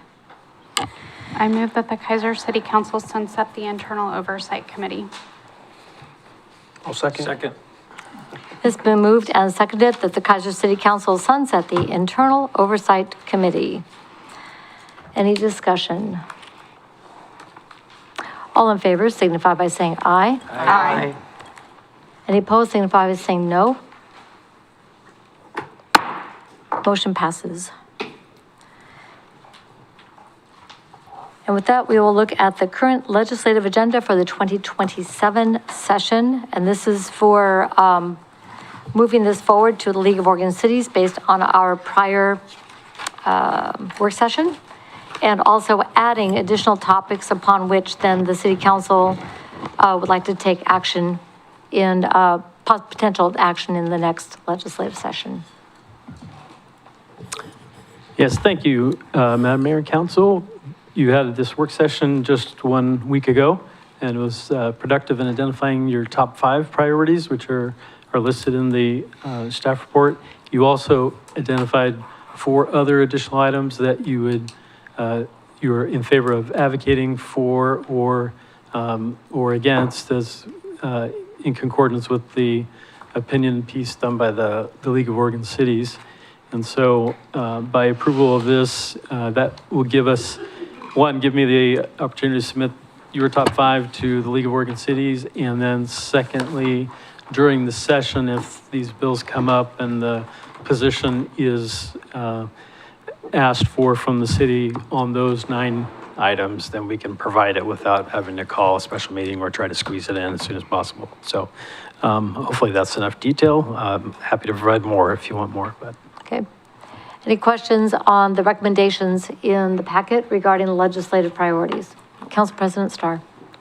I move that the Keizer City Council adopt the legislative agenda as presented and the city manager be allowed to submit the top 5 priorities to the League of Oregon Cities, and that the city manager be authorized to submit letters of support as needed during the session for all of the 9 topics and direction approved by the council. Second. It's been moved and seconded that the Keizer City Council adopt the legislative agenda as presented, and that the city manager be allowed to submit the top five priorities to the League of Oregon Cities, and that the city manager be authorized to submit letters of support as needed during the session for all nine topics and direction as approved by council. I've got one question, and that is on the second portion of that, the city manager be authorized to submit letters. I don't disagree with that. Does this preclude presentation of those letters by the mayor or city council if we're asked to testify in person at the legislature? Okay. Should we add that in? Specific? Yes, because right now it's very specific to the city manager, and what the league is often asking for is they want to hear from the city. So if we have something that's been drafted that's in concurrence with our legislative agenda, but we're going to need to send a representative, they're more likely to want to hear from the elected officials than from staff members, no offense. And so can I amend my own motion? Please. And/or testimony from the city council. Yeah. Yep. So authorize submit letters of support as needed during the session for all 9 of the topics and direction approved by council, and testimony. And testimony provided by city council as needed, or as requested. Probably as requested. As requested. Or just, Yeah. I'm looking for a word and I'm not finding it. We want to make sure that the testimony is aligned with the written. So we want to make sure that whoever is going to make that presentation is in alignment with that same adopted policy or by the council. based on the written document, or? I mean, As long as we're representing the council, I think we still have privilege as an individual citizen to go and testify any way we want. But in this particular instance, what we're talking about is speaking on behalf of the city. Yes. So understanding that a council member may be sent to represent the position of the city in the context of one of these topics, and we want to make sure that not only do we have written testimony that can be submitted on behalf of the council, but also spoken testimony by the mayor or city councilor. Madam Mayor, I think that is understood because we're adopting the legislative agenda as presented. So therefore, any of the letters of support or testimony would be in alignment with the adopted legislative agenda. There's the word. That's it. What did I just say? Alignment. There we go. Okay. Good job. Okay. So submit letters of support as needed during the session for all approved by council and oral testimony by the mayor or council members aligned with that, aligned with those positions.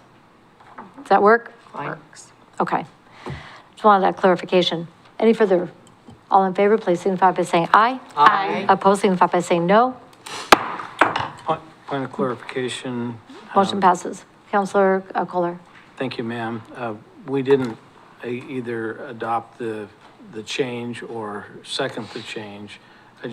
Do we have to do that? I guess is all. That's my only. Procedural procedural? Yeah, just Was there- procedural question. Let me back up then. Was there any objection to the amendment? So motions, What's the mover and the second accept the amendment? right. Mover second, and then I'll have to concur for a friendly amendment. Yeah. So clarification for the record that it was amended via a friendly amendment and then passed 7-0. I amended my own motion. That is true, and you can do that. Yep. You can accept your own amendment. I accepted my own amendment. Okay. I think to Councilor Kohler's point, he didn't get asked to as the second? That's correct. Okay. All right. So we have, we've actually concluded gone as far as we can with the agenda because we only authorized going through item 9E. Well, So, I still have something to say. Can I say it? well, Oh, can I get 5 more minutes? I moved it, Sarita gets 5 more minutes. Can I get a second? I'll second, yeah. okay. Thank you. Wait, we have to vote on giving you Yeah. time. Well, we do. So I'm just saying thank you for seconding my 5 more minutes. Okay. All in favor, say aye. Aye. Aye. Opposed? Counselor Cross? So I will go to Joe Lindsay on this. I know that we're out of time, but I'd like to bring up for reconsideration the Sports Facilities Club contract to put on the agenda at the next meeting because we've run out of time. It's on the agenda tonight? No, it's not, but I was bringing it up, I wanted to bring it up under other business, but we're out of time. And Isn't that coming back to us? She needs to bring it up in the next meeting. Okay, wait a minute. So Okay. are you wanting to call for reconsideration for the vote that happened the last meeting at the last meeting? that I voted for, because in between those times, I found out other information that I think would be helpful for the public to know. Let me look up. What's the number of required? Well, three people can put anything on the agenda. Right, but this is a call for reconsideration, Yeah. which is separate. Yeah. Was it they're coming back to us. It is coming back. The actual, So why are we doing reconsideration? It's not a final decision. Yeah, Madam Mayor, Council, yeah. Mr. the Brown. amendment to the agreement still has to be approved, so. Okay, so this is me just making sure the i's are dotted and the t's are crossed. Yeah, so it'll we be on have- your next agenda. Okay, well, perfect. I'm Save you a- happy, you're happy, look at us, all doing great work. See, I didn't even take up all 5 minutes. The time is 9:39. We are adjourned.